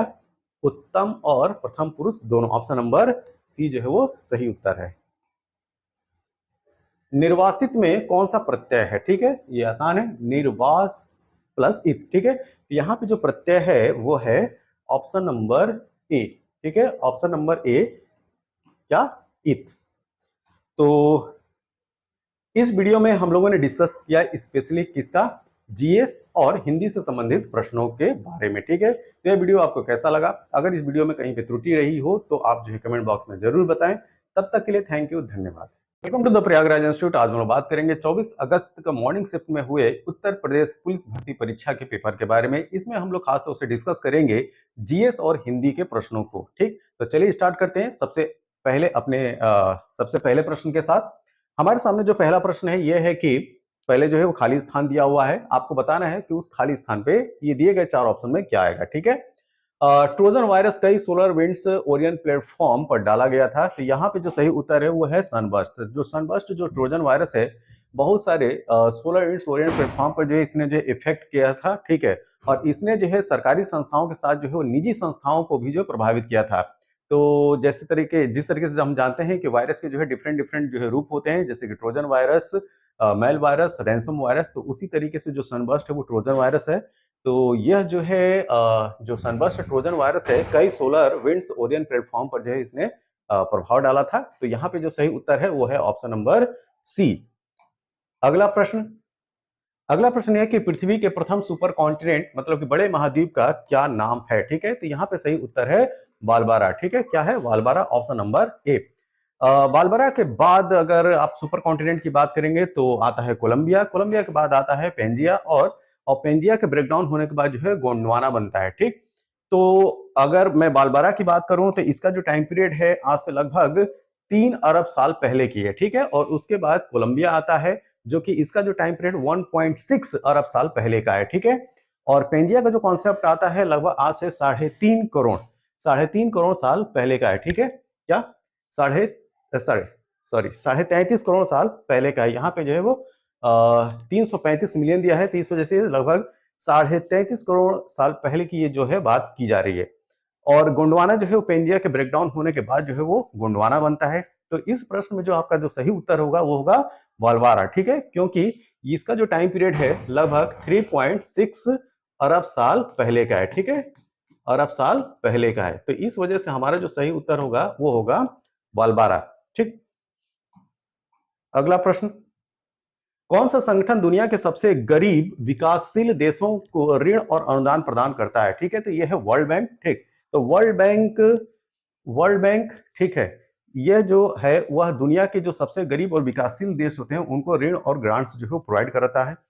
अगर यहीं पे बात किया जाए इसकी अंतर्राष्ट्रीय मुद्रा कोष की, जिसको जो है इंटरनेशनल मॉनेटरी फंड या आईएमएफ कहते हैं, तो यह जो है विश्व में आर्थिक स्थिति है उसको जो है स्टेबल करने की कोशिश करता है। कौन? आईएमएफ। ठीक, और विश्व व्यापार संगठन जो है जो अंतर्राष्ट्रीय व्यापार है उसको रेगुलेट करने का काम जो है वो डब्ल्यूटीओ का काम है। ठीक, तो यहाँ पे जो सही उत्तर होगा वो होगा ऑप्शन नंबर सी। अगला प्रश्न, वेदों में मानव अधिकार को निम्नलिखित अवधारणा से दर्शाया गया है। ठीक है, तो वेदों में मानव अधिकार को किस अवधारणा से जो है वो दर्शाया गया है? तो ये है समानता। क्या? समानता, ऑप्शन ए जो है वो सही उत्तर है, इक्वेलिटी। तो वेदों में जो है मानव अधिकार, जो ह्यूमन राइट्स की जो बात की गई है वह इक्वेलिटी के बेस पे की गई है। ठीक है, समानता के आधार पर की गई है, तो यहाँ पे जो सही उत्तर है वो है ऑप्शन नंबर ए।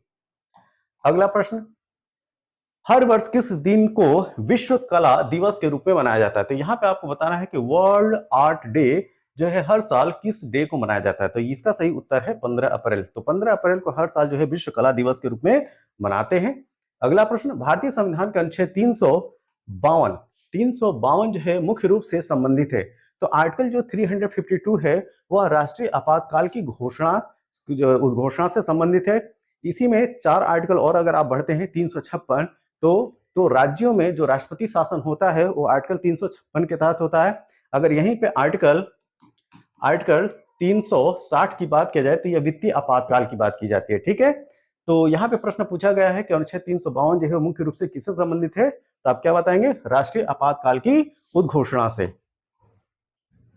अगला प्रश्न, महिलाओं और SC/ST समुदायों में उद्यमिता का मतलब है इंटरप्रेन्योरशिप। ठीक है, उद्यमिता को बढ़ावा देने के लिए भारत सरकार द्वारा कौन सा कार्यक्रम शुरू किया गया? ठीक है, तो यह है स्टैंड अप इंडिया।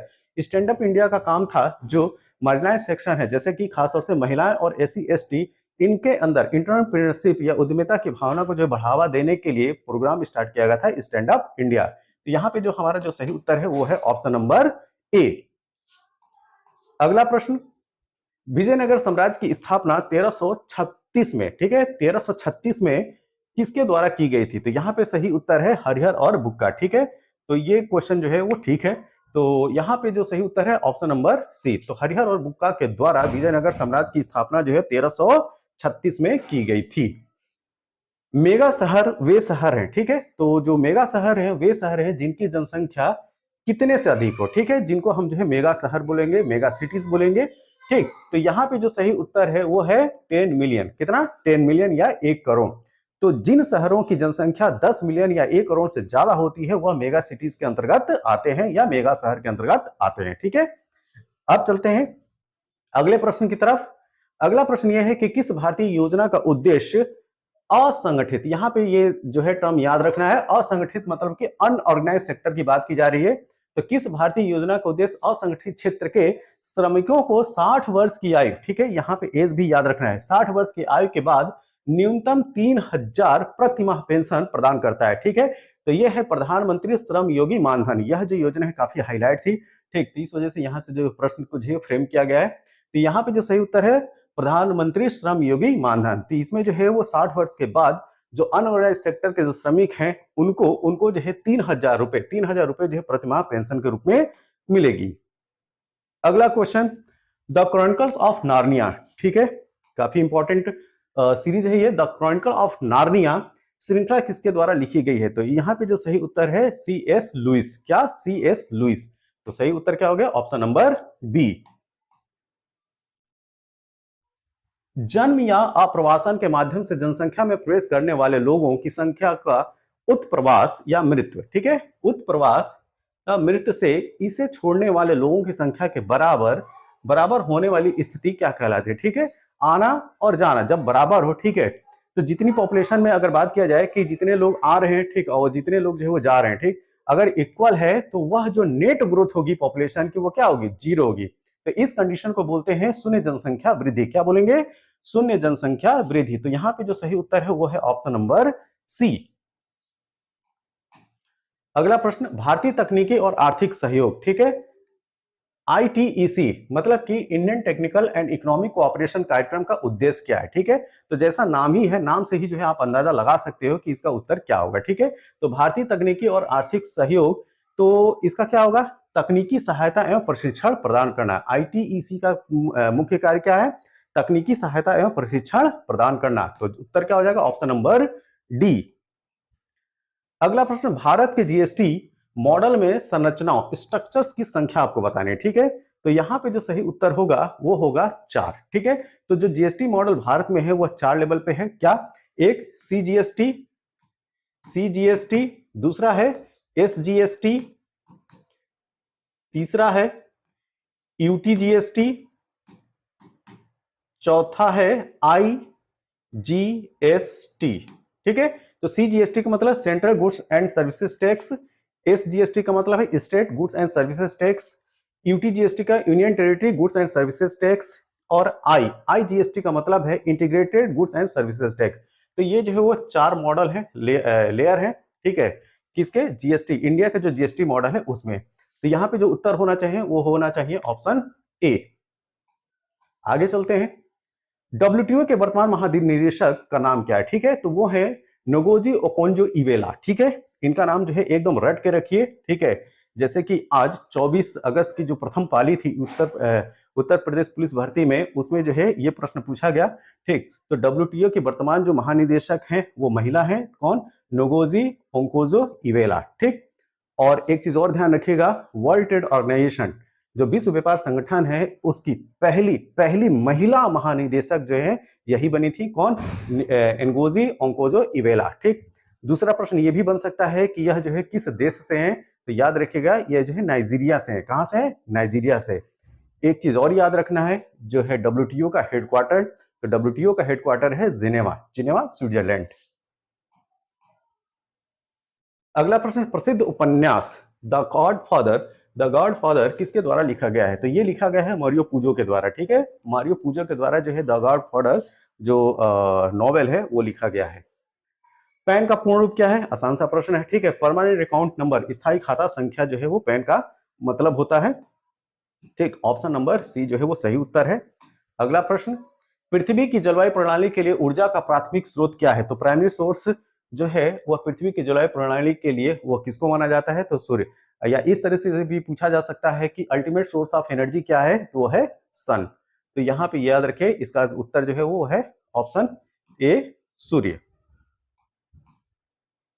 भारत में वित्तीय आपातकाल घोषित करने का अधिकार किसके पास है? देखिए, यहाँ पे बात की गई भारतीय वित्तीय आपातकाल के। जैसा कि मैंने जो है पिछले प्रश्न में बताया कि जो भारत में वित्तीय आपातकाल है वह आर्टिकल आर्टिकल 360 के तहत जो है घोषित किया जाता है, और यह अधिकार जो है वो भारत के राष्ट्रपति को होता है। किसको होता है? भारत के राष्ट्रपति को। तो यहाँ पे जो सही उत्तर है ऑप्शन नंबर ए। एक चीज और याद रखिएगा, आज तक भारत में जो है वित्तीय आपातकाल की घोषणा नहीं की गई है, जबकि आर्टिकल आर्टिकल 352 के तहत राष्ट्रीय आपातकाल की घोषणा की जा चुकी है, और राज्यों में जो राष्ट्रपति शासन होता है आर्टिकल 356 के तहत वो तो जो है वो किसी न किसी राज्य में होता ही रहता है। ठीक, तो अब चलते हैं अगले प्रश्न की तरफ।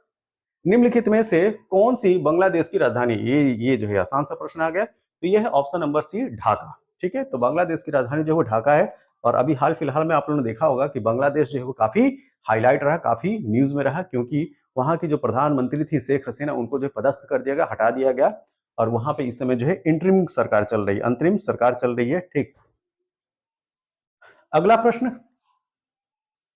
हर वर्ष किस दिन को अंतर्राष्ट्रीय अंतर्राष्ट्रीय निरस्त्रीकरण एवं अप्रसार जागरूकता दिवस के रूप में मनाया जाता है? निशस्त्रीकरण और अप्रसार जागरूकता दिवस के रूप में मनाया जाता है। तो यह डेट है 5 मार्च। ठीक है, तो हर साल 5 मार्च को जो है यह डे जो है मनाया जाता है। ऑप्शन नंबर ए जो है इसका सही उत्तर है।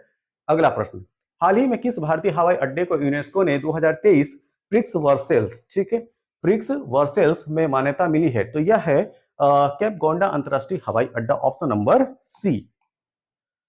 Human rights and in human wrongs, ठीक है, तो ये जो है काफी फेमस बुक है। Human rights and human wrongs पुस्तक के लेखक कौन है? तो ये है वी आर कृष्ण अय्यर। ठीक है, तो V R Krishna Iyer supreme court के जो है जस्टिस भी रह चुके हैं। वी आर कृष्ण अय्यर, उनके द्वारा लिखित पुस्तक है human rights and in humans wrong.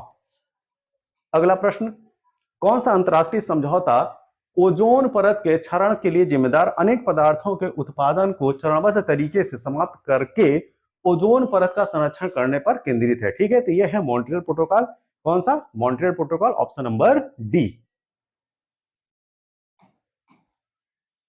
Delhi का पहला सुल्तान कौन था? तो दिल्ली का पहला सुल्तान कुतुबुद्दीन ऐबक। कौन? कुतुबुद्दीन ऐबक। ठीक है, और इसी का जो गुलाम होता है इल्तुतमिश, वह दिल्ली सल्तनत को जो है वो संभालता है आगे चल के। ठीक है, तो ऑप्शन नंबर सी जो है वो सही उत्तर है। अगला प्रश्न, नाइट्रोजन की खोज किसने की थी? तो ये जो है डेनियल रदरफोर्ड के द्वारा जो है नाइट्रोजन की खोज की गई थी। किसके द्वारा? Daniel Rutherford, option number C. अगला प्रश्न, नाइट्रोजन नाइट्रोजन की खोज हो चुका। ओके, अगला प्रश्न यह है कि निम्नलिखित में से कौन सा जीएसटी सामान्य पोर्टल है? ठीक है, तो जीएसटी का जो सामान्य पोर्टल है उसका नाम बताना है। तो यह है www.gst.gov.in। ठीक है, तो यह जो है वो जीएसटी पोर्टल है गवर्नमेंट ऑफ इंडिया का। ठीक है, ऑप्शन नंबर ए जो है वो उसका सही उत्तर है। अब चलते हैं अगले प्रश्न की तरफ। किस पर्वत को ब्लू माउंटेन कहा जाता है? ठीक है, तो ये जो प्रश्न है, इस प्रश्न को पता नहीं जो है कमीशन ने कैसे सेट किया है। ठीक, यह प्रश्न और इसके जो ऑप्शंस हैं, ठीक, ऑप्शन के साथ ये मैच नहीं करते हैं। ठीक, लेकिन मोस्ट अप्रोप्रिएट जो है हम बोल सकते हैं कि जो ब्लू माउंटेन है वो नीलगिरी है। अदरवाइज मिजोरम मिजोरम में जो फोंगसई जो पर्वत है, ठीक, उसको जो है ब्लू माउंटेन की संज्ञा दी जाती है। एनीवे, यहाँ पे ऑप्शन जो है ए को सही मानिए। व्यापार घाटे से क्या मतलब है? ठीक, ट्रेड डेफिसिट की बात की जाए। ट्रेड डेफिसिट की जो है डेफिनेशन क्या होती है? जब किसी देश में आयात उसके निर्यात से अधिक हो जाए। क्या? आयात जो है वो निर्यात से अधिक हो जाता है, तब जो है ट्रेड डेफिसिट की कंडीशन जो है वो बनती है। ठीक, तो ऑप्शन 30 का जो सही उत्तर है, सॉरी, प्रश्न 30 का जो सही उत्तर है ऑप्शन नंबर सी। अगला प्रश्न, उत्तर प्रदेश अन्य राज्य सहित में कुश्ती के पारंपरिक रूप के नाम बताइए जिसमें कुश्तीबाज विशेष रूप से तैयार मिट्टी के गड्ढे में अभ्यास करते हैं, और जिसे अखाड़ा कहा जाता है। क्या कहा जाता है? अखाड़ा कहा जाता है। तो यहाँ पे सही उत्तर है कुश्ती या पहलवानी। क्या कहेंगे? कुश्ती या पहलवानी। यहाँ पे सही उत्तर है ऑप्शन नंबर डी। किस संस्था रेट और धूल तूफान कृषि में समान अनुकूलन नीति और जोखिम प्रबंधन उपाय के लिए एक गाइड शीर्षक से रिपोर्ट जारी की है। ठीक है, तो ये है फूड एंड एग्रीकल्चर ऑर्गेनाइजेशन, क्या, एफ ए ओ। ठीक है, तो एफएओ जो है वो 16 अक्टूबर 1945 को जो है इसकी स्थापना की जाती है और इसी वजह से 16 अक्टूबर का ध्यान रखिएगा, 16 अक्टूबर का हर साल जो है विश्व खाद्य दिवस के रूप में मनाया जाता है। ठीक है, और इसका जो है इसका जो हेडक्वार्टर है इटली रोम में। कहाँ, इटली रोम में। तो ये चीज ध्यान रखिएगा कि ये जो रिपोर्ट जो जारी की गई है वो एफएओ के द्वारा की गई है, जिसका जो फुल फॉर्म होता है food and agriculture organisation. Headquarter कहाँ है, इटली रोम में है। और यह जो है 16 अक्टूबर 1945 की संस्था है और 16 अक्टूबर को इसकी स्थापना दिवस के रूप में जो है हर साल विश्व खाद्य दिवस मनाते हैं। पृथ्वी का एल्बिडो काफी हद तक किससे प्रभावित होता है? ठीक है, तो ये आपको बताना है। तो पृथ्वी का जो एल्बिडो है काफी हद तक पृथ्वी के सतह की प्रकृति से पे जो है डिपेंड करता है। ठीक है, तो यहाँ पे जो सही उत्तर होगा वो होगा ऑप्शन नंबर सी। डीएनए की संरचना किसके द्वारा खोजी गई थी? तो यहाँ पे सही उत्तर है James Watson and Francis Crick. ठीक है, तो ऑप्शन बी जो है उसका इसका जो है वो सही उत्तर है और इसके लिए जो है इनको नोबेल प्राइज भी मिला था। तो डीएनए का जो डबल हेलिकल स्ट्रक्चर है वह जो है वो मॉडल दिया गया था जेम्स वाटसन एंड क्रिक के द्वारा और इसके लिए जो है इनको नोबेल प्राइज से भी नवाजा गया। किस बैंक ने भारत में विमुद्रीकरण का समर्थन किया? ठीक है, तो आरबीआई। आरबीआई, ठीक, भारतीय रिजर्व बैंक। यहाँ पे जो सही उत्तर है ऑप्शन नंबर सी। तो देखिए, किसी भी देश में जो डीमोनेटाइजेशन होता है, विमुद्रीकरण होता है, वह मॉनेटरी पॉलिसी के अंतर्गत आता है और किसी भी देश की जो मॉनेटरी पॉलिसी होती है, अगर भारत की बात किया जाए तो वहां का जो केंद्रीय बैंक होता है वह उसको जो है वो देखता है। ठीक है, तो भारत का जो सेंट्रल बैंक है, जो केंद्रीय बैंक है, वह है रिजर्व बैंक ऑफ इंडिया, जिसको भारतीय रिजर्व बैंक हिंदी में बोलते हैं। तो इसी के तत्वाधान में जो है वो विमुद्रीकरण का डिसीजन लिया गया था। ठीक है, तो भारत में जो विमुद्रीकरण है उसका समर्थन किस बैंक ने किया? भारतीय रिजर्व बैंक ने, आरबीआई ने। तो यहाँ पे सही उत्तर क्या है? Option C. निम्नलिखित में से किस साइबर अपराध में संवेदनशील जानकारी या खुलासा करने के लिए व्यक्तियों को धोखा देना शामिल है? तो यह कहलाता है फिशिंग। ठीक है, तो आप लोग देख रहे होंगे कि कल के दोनों शिफ्ट हो चाहे आज का पेपर हो, उसमें जो है फिशिंग जो वर्ड है वो बार बार घूम रहा है। तो इस वजह से जो साइबर क्राइम में फिशिंग से रिलेटेड जो भी टर्म है, फिशिंग हो गया, स्पूफिंग हो गया, स्पैमिंग हो गया, इनको एकदम रट जाइए आप लोग। ठीक, इसका मतलब क्या होता है? साहित्य में नोबेल पुरस्कार प्राप्त करने वाले पहले भारतीय थे। ठीक है, तो ये हैं रविन्द्रनाथ टैगोर। रविन्द्रनाथ टैगोर को जो है साहित्य के क्षेत्र में नोबेल प्राइज जो है 1913 में मिला था। कब मिला था? 1913 में। तो यहाँ पे जो सही उत्तर है ऑप्शन नंबर डी। जर्मनी की राजधानी कौन सी है? ये जो है आसान सा प्रश्न मिल गया। तो जर्मनी की राजधानी है ऑप्शन सी, बर्लिन। अब जो है क्वेश्चन है वो हिंदी से है। ठीक है, तो पहला जो प्रश्न है कि दसमुख में कौन सा समास है? तो दसमुख में जो समास है वो है बहुब्रीहि। तो यहाँ पे सही उत्तर है ऑप्शन नंबर डी। अगला प्रश्न, गुड़ गोबर कर देना, इस मुहावरे का जो है उचित अर्थ बता रहे हैं। तो इसका अर्थ होता है बना बनाया काम जो है बिगाड़ देना। क्या? बना बनाया काम जो है बिगाड़ देना जो है इसकी लोकोक्ति होती है गुड़ गोबर कर देना। आम के आम गुठलियों के दाम, इसका अर्थ होता है दोहरा लाभ होना। ठीक है, तो डबल प्रॉफिट की कंडीशन जब दिखती है तो उस स्थिति में बोलते हैं आम के आम गुठलियों के दाम। तो यहां पे सही उत्तर क्या होगा? Option number D. उत्थान का विलोम क्या है? तो उत्थान का विलोम होता है पतन। ठीक है, उत्थान का विलोम क्या है? पतन। चलना फिरना दौड़ना कैसी क्रिया है? ठीक है, तो आपको बताना है कि चलना फिरना दौड़ना जो है वो कैसी क्रिया है? तो ये है अकर्मक क्रिया। ठीक, अकर्मक क्रिया, ऑप्शन नंबर डी। अब जो है ये गद्यांश है। ठीक है, इस गद्यांश को जो है एक नजर आप लोग देख लीजिए। अब इस गद्यांश पर आधारित जो प्रश्न है उनको देखते हैं। ठीक,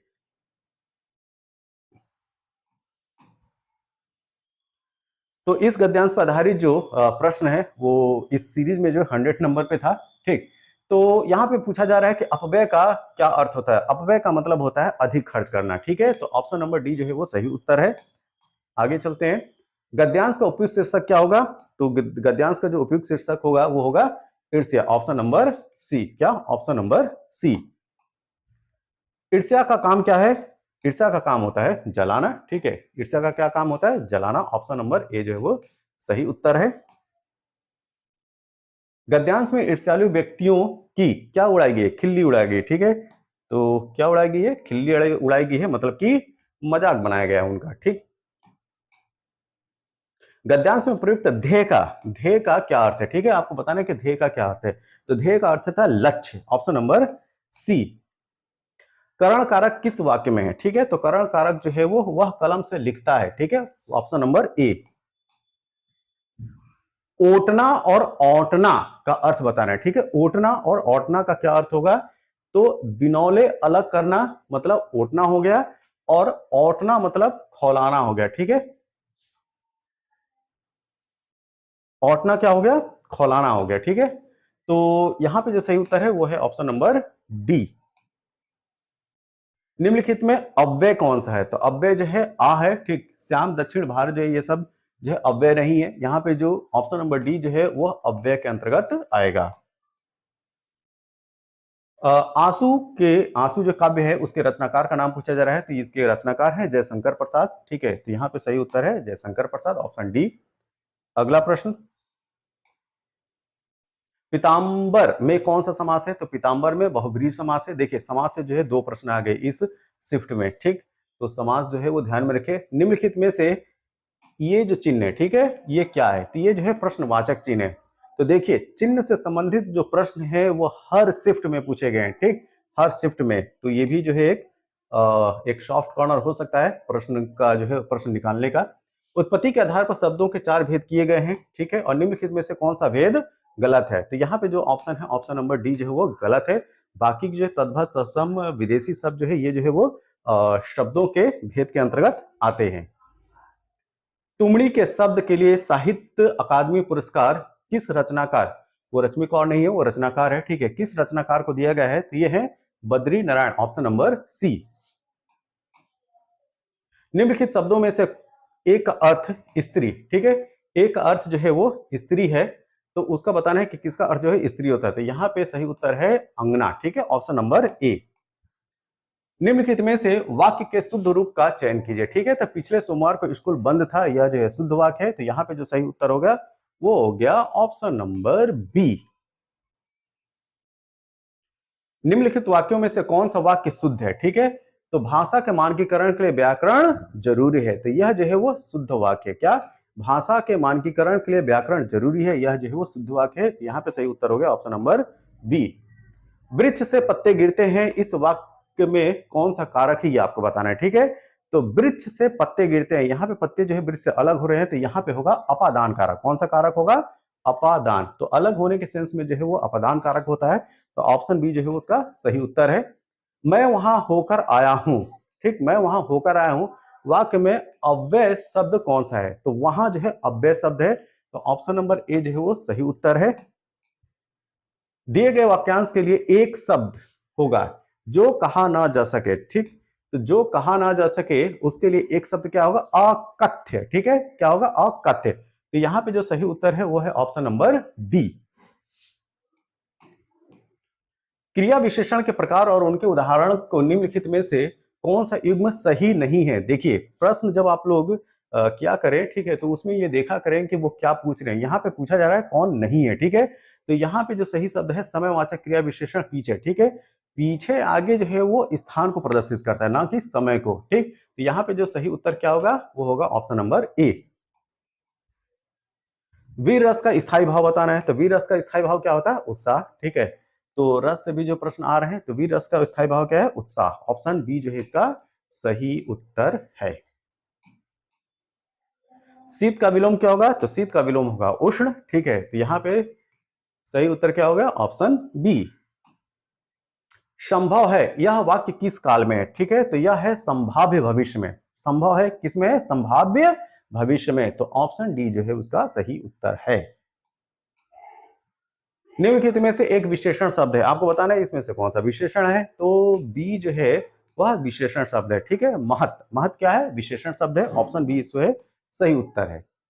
दयानंदिनी, ठीक, तो दयानंदिनी का पर्याय क्या होगा, मतलब पर्यायवाची क्या होगा, तो यह है दैनिकी, ठीक है, दयानंदिनी का पर्यायवाची जो है दैनिकी होता है, ऑप्शन डी जो है आपका सही उत्तर है। सुहाग के नुपुर के रचयिता का नाम बताना है, ठीक है, तो अमृतलाल नागर।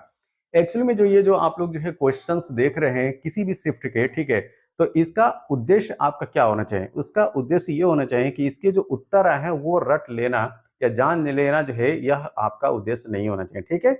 इससे अंदाजा लगाना चाहिए कि आखिर आपके ये जो प्रश्न है वह कहाँ से आ रहे हैं, इनका दायरा क्या है, ठीक?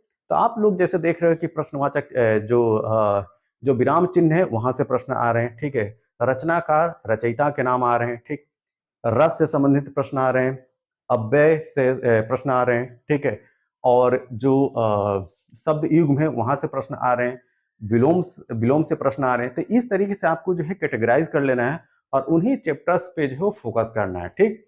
और अब उन चैप्टर्स से आधारित जो अन्य परीक्षाओं में प्रश्न पूछे गए हैं उन प्रश्नों को देख के जरूर जानिए, ठीक? तो यही जो है एक शॉर्टकट हो सकता है। क्यों?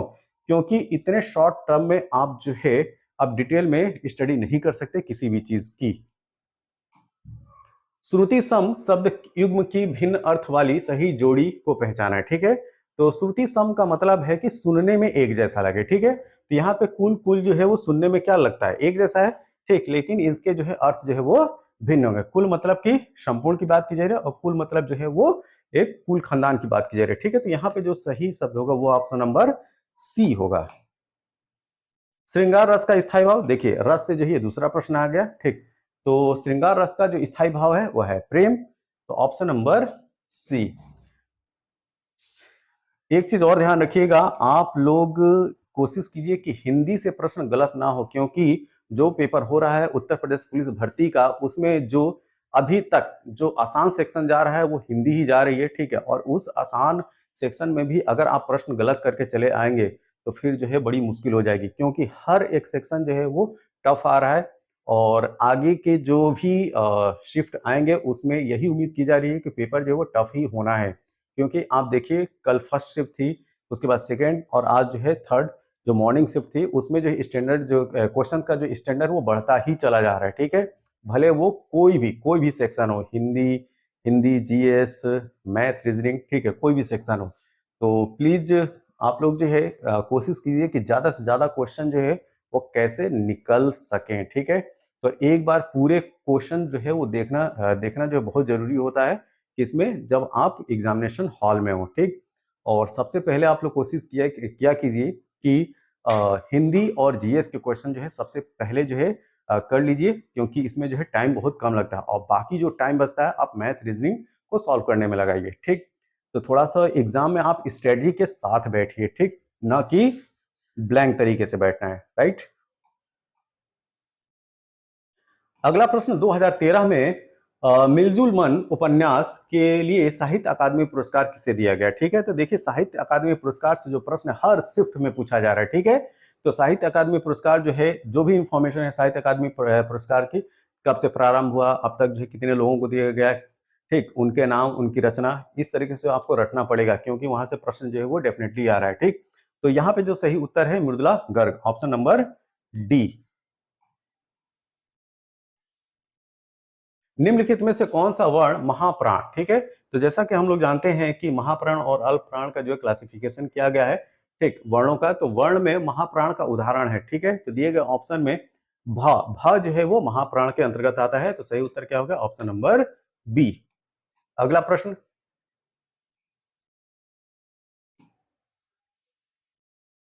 निम्नलिखित में से कौन सा शब्द तत्सम है, ठीक है? आपको जो है तत्सम शब्द बताना है। तो आग, आंख और आज ये जो है तद्भव शब्द है। यहाँ पे जो अग्र है, अग्र, ये जो है तत्सम शब्द है। तो यहाँ पे जो सही उत्तर हो गया ऑप्शन नंबर सी। ये जीएस और हिंदी से संबंधित जो प्रश्न थे उनके बारे में व्याख्या थी। तो इन प्रश्नों को जो है एक बार जरूर देखिए और इसी से अंदाजा लगाइए कि आपके अगले शिफ्ट में जो है क्या प्रश्न आ सकते हैं और उनकी तैयारी कैसी आपकी होनी चाहिए। तब तक के लिए थैंक यू, धन्यवाद। Welcome to the Prayagraj institute. इस वीडियो में हम लोग बात करेंगे यूपी पुलिस भर्ती परीक्षा जो कि 24 अगस्त को सेकेंड पाली में हुई थी उसके पेपर के बारे में।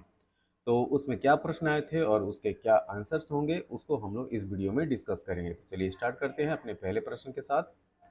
जो पहला प्रश्न था वह गद्यांश आधारित था। यहाँ पे आप देख सकते हैं कि जो 20 से लेकर 24 तक के जो प्रश्न है, चूंकि ये जिस पेपर से लिया गया है उस पेपर की सीरीज में जो गद्यांश से संबंधित प्रश्न थे वो प्रश्न संख्या 20 से 24 तक थे, ठीक है?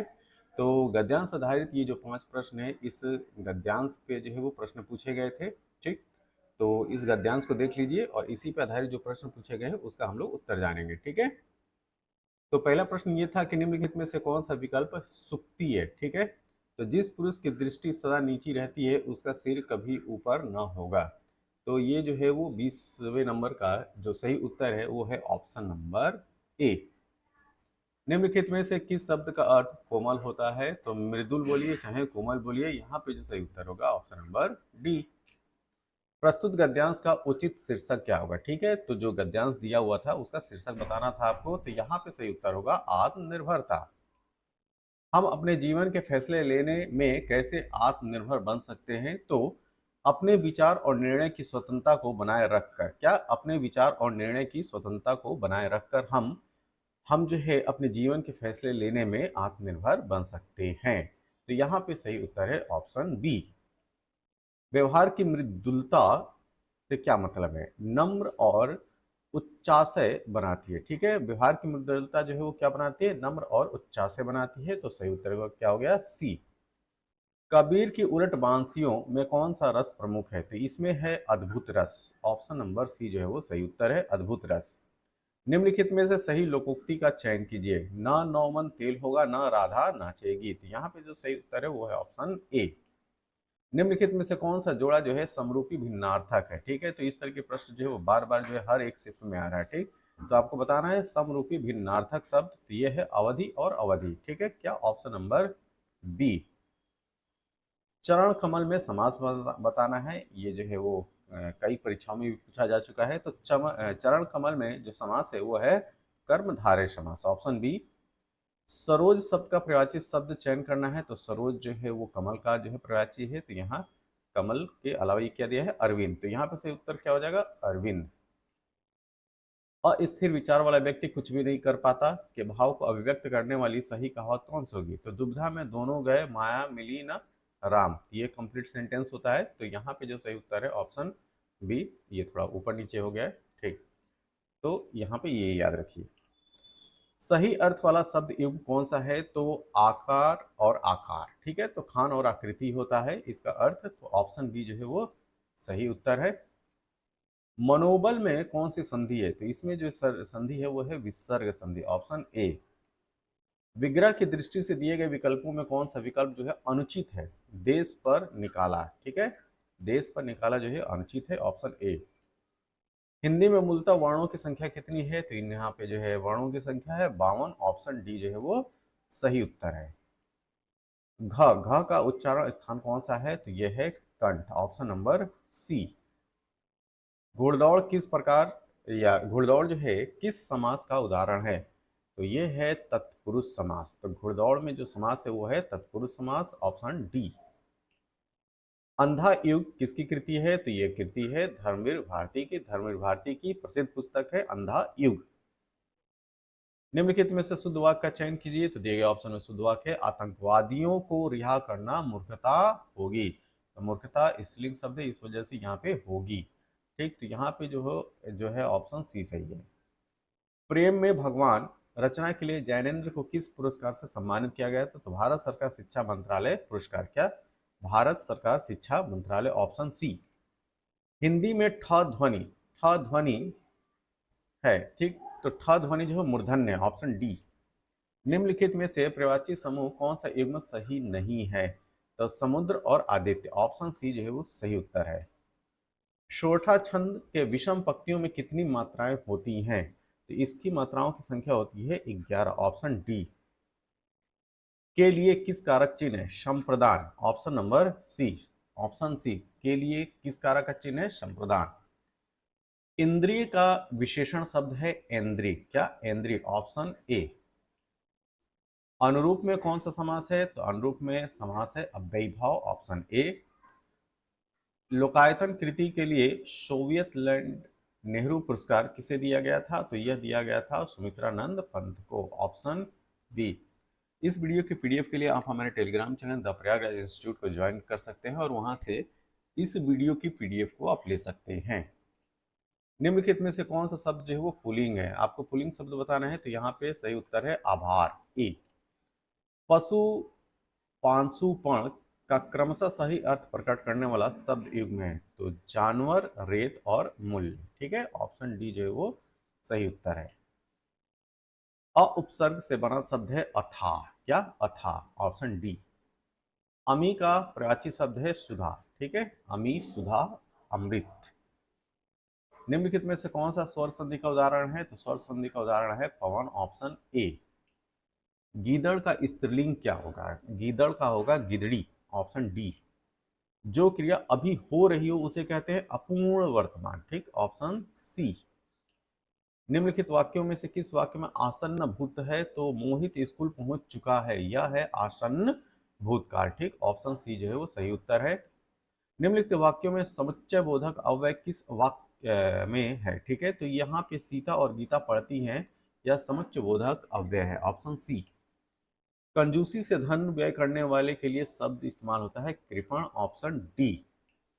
दुनिया भर में आपदा जोखिम में कमी के लिए दिशा निर्देश और सहायता प्रदान करने के लिए कौन सा संगठन जिम्मेदार है? तो UNDRR, तो मतलब कि United nation disaster relief, rescue and relief. तो ऑप्शन डी जो है वो सही उत्तर है। एन एरा ऑफ डार्कनेस किसके द्वारा लिखी पुस्तक है? तो यह शशि थरूर द्वारा लिखी पुस्तक का नाम है क्या? An era of darkness. G20 देशों में जी अक्षर का क्या अर्थ है? तो यह है ग्रुप, ऑप्शन डी। क्षेत्र कार्य आधारित अनुसंधान को इस प्रकार वर्गीकृत किया गया है क्या? प्रयोग सिद्ध। पूर्व राष्ट्रपति डॉक्टर अब्दुल कलाम की PURA, जिसको जो है पूरा बोला जाता है, ठीक, योजना संदर्भित करती है। तो यह है ग्रामीण क्षेत्रों में शहरी सुविधाएं उपलब्ध कराना, providing urban like amenities in rural areas. तो यहाँ पे सही उत्तर है ऑप्शन डी। बाजरा का सबसे बड़ा उत्पादक राज्य आपको बताना है, तो यह है Rajasthan, option B.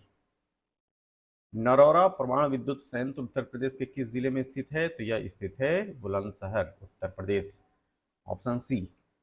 United kingdom की आधारित मुद्रा क्या है? तो pound sterling, option A. Green house gas क्या है? गैस जो औरत विकिरण उत्सर्जित और अवशोषित करती है उसे जो है वो ग्रीन हाउस गैस कहते हैं। प्रत्येक पंजीकृत आपूर्तिकर्ता को दी गई पहचान संख्या GSTIN है क्या? GSTIN, option A. साइबर सुरक्षित भारत पहल किस वर्ष शुरू की गई थी? तो इसकी शुरुआत हुई थी 2018 में, ऑप्शन डी। किस दिन को अंतर्राष्ट्रीय शांति दिवस के रूप में मनाया जाता है? तो 21 सितंबर को हर साल अंतर्राष्ट्रीय शांति दिवस, इंटरनेशनल पीस डे के रूप में मनाते हैं। भारत की पहली महिला प्रधानमंत्री कौन? Indira Gandhi, option B. निम्नलिखित में से कौन सा भारत में सबसे बड़ा खाद का उत्पादक है? तो Indian farmers fertiliser cooperative limited, option C जो है इसका सही उत्तर है। मानव अधिकार संरक्षण अधिनियम कब लागू हुआ था? यहाँ पे पूछा जा रहा है कि कब लागू हुआ था, तो यह डेट थी 28 सितंबर 1993, ऑप्शन सी। भारत में कैशलेस अर्थव्यवस्था को भारत सरकार की, यहाँ पे खाली स्थान है, पहल के साथ बढ़ाया गया, तो यह है डिजिटल इंडिया, ऑप्शन डी जो है वो सही उत्तर है, डिजिटल इंडिया।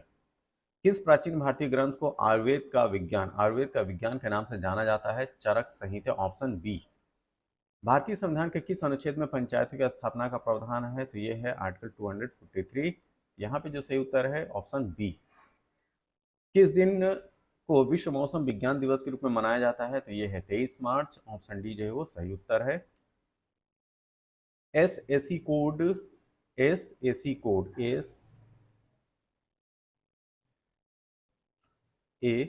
कोड में अंकों की संख्या कितनी होती है? तो ये होती है 6।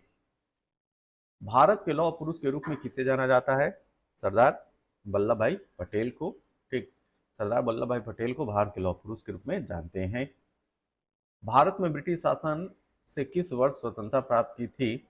1947, ऑप्शन डी। 15 अगस्त 1947 को जो आज़ादी मिली थी, ठीक, वही पूछा जा रहा है।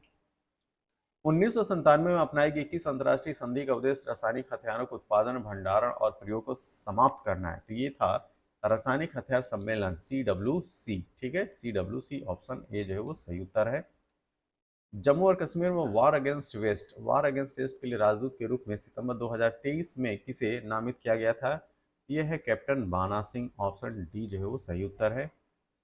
कोशिका में राइबोसोम का मुख्य कार्य क्या होता है? तो प्रोटीन संश्लेषण। ठीक है, तो प्रोटीन सिंथेसिस जो है वो मेन वर्क होता है कोशिका में राइबोसोम का। मैंग्रोव वितरण मुख्य रूप से अंडमान और निकोबार द्वीप समूह के निम्नलिखित भागों में से किस में पाया जाता है? तो यह जो मिलेगा उत्तरी अंडमान में मिलेगा, ऑप्शन सी।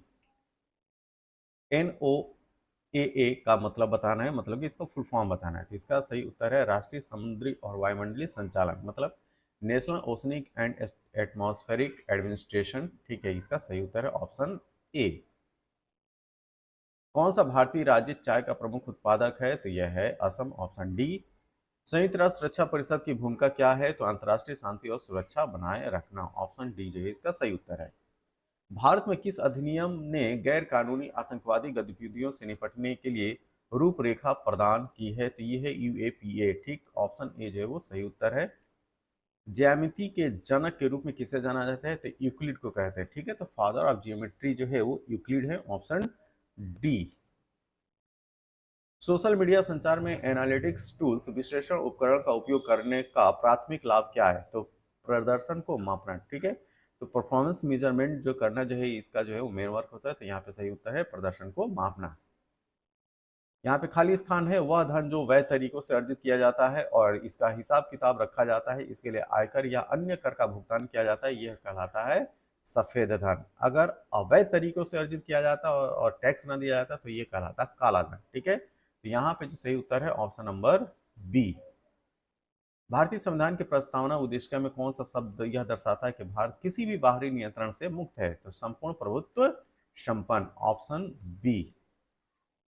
भारत में निम्नलिखित में से कौन सा पठार अरावली और विंध्य क्षेत्र के बीच में है? तो यह है मालवा का पठार, option D. Social media content curation शब्द का क्या अर्थ है? इसका अर्थ होता है अन्य स्रोतों से प्रासंगिक कंटेंट का चयन, आयोजन और साझाकरण करना, मतलब कि शेयरिंग करना, ऑप्शन डी। पेंसिलिन की खोज जिसने चिकित्सा में क्रांति ला दी थी का श्रेय किसको है? अलेक्जेंडर फ्लेमिंग को। क्या? अलेक्जेंडर फ्लेमिंग को, ऑप्शन सी। भारत रूस वार्षिक शिखर सम्मेलन का क्या महत्व है? तो इससे रणनीतिक साझेदारी और रक्षा सहयोग को मजबूत करना है। ठीक है, ऑप्शन ए जो है वो सही उत्तर है। यह वीडियो आपको कैसा लगा? जैसा भी लगा हो आप अपने सुझाव जो है कमेंट बॉक्स में जरूर दें, और आगे के शिफ्ट के जो क्वेश्चंस हैं उनके आंसर जो है आपको इस चैनल पे अवेलेबल रहेंगे। साथ में इस जो ये जो वीडियो है उसकी जो PDF है वो भी आपको जो है अवेलेबल कराई जाएगी। कहाँ पे? द प्रयागराज इंस्टीट्यूट के टेलीग्राम चैनल पे। तब तक के लिए थैंक यू, धन्यवाद।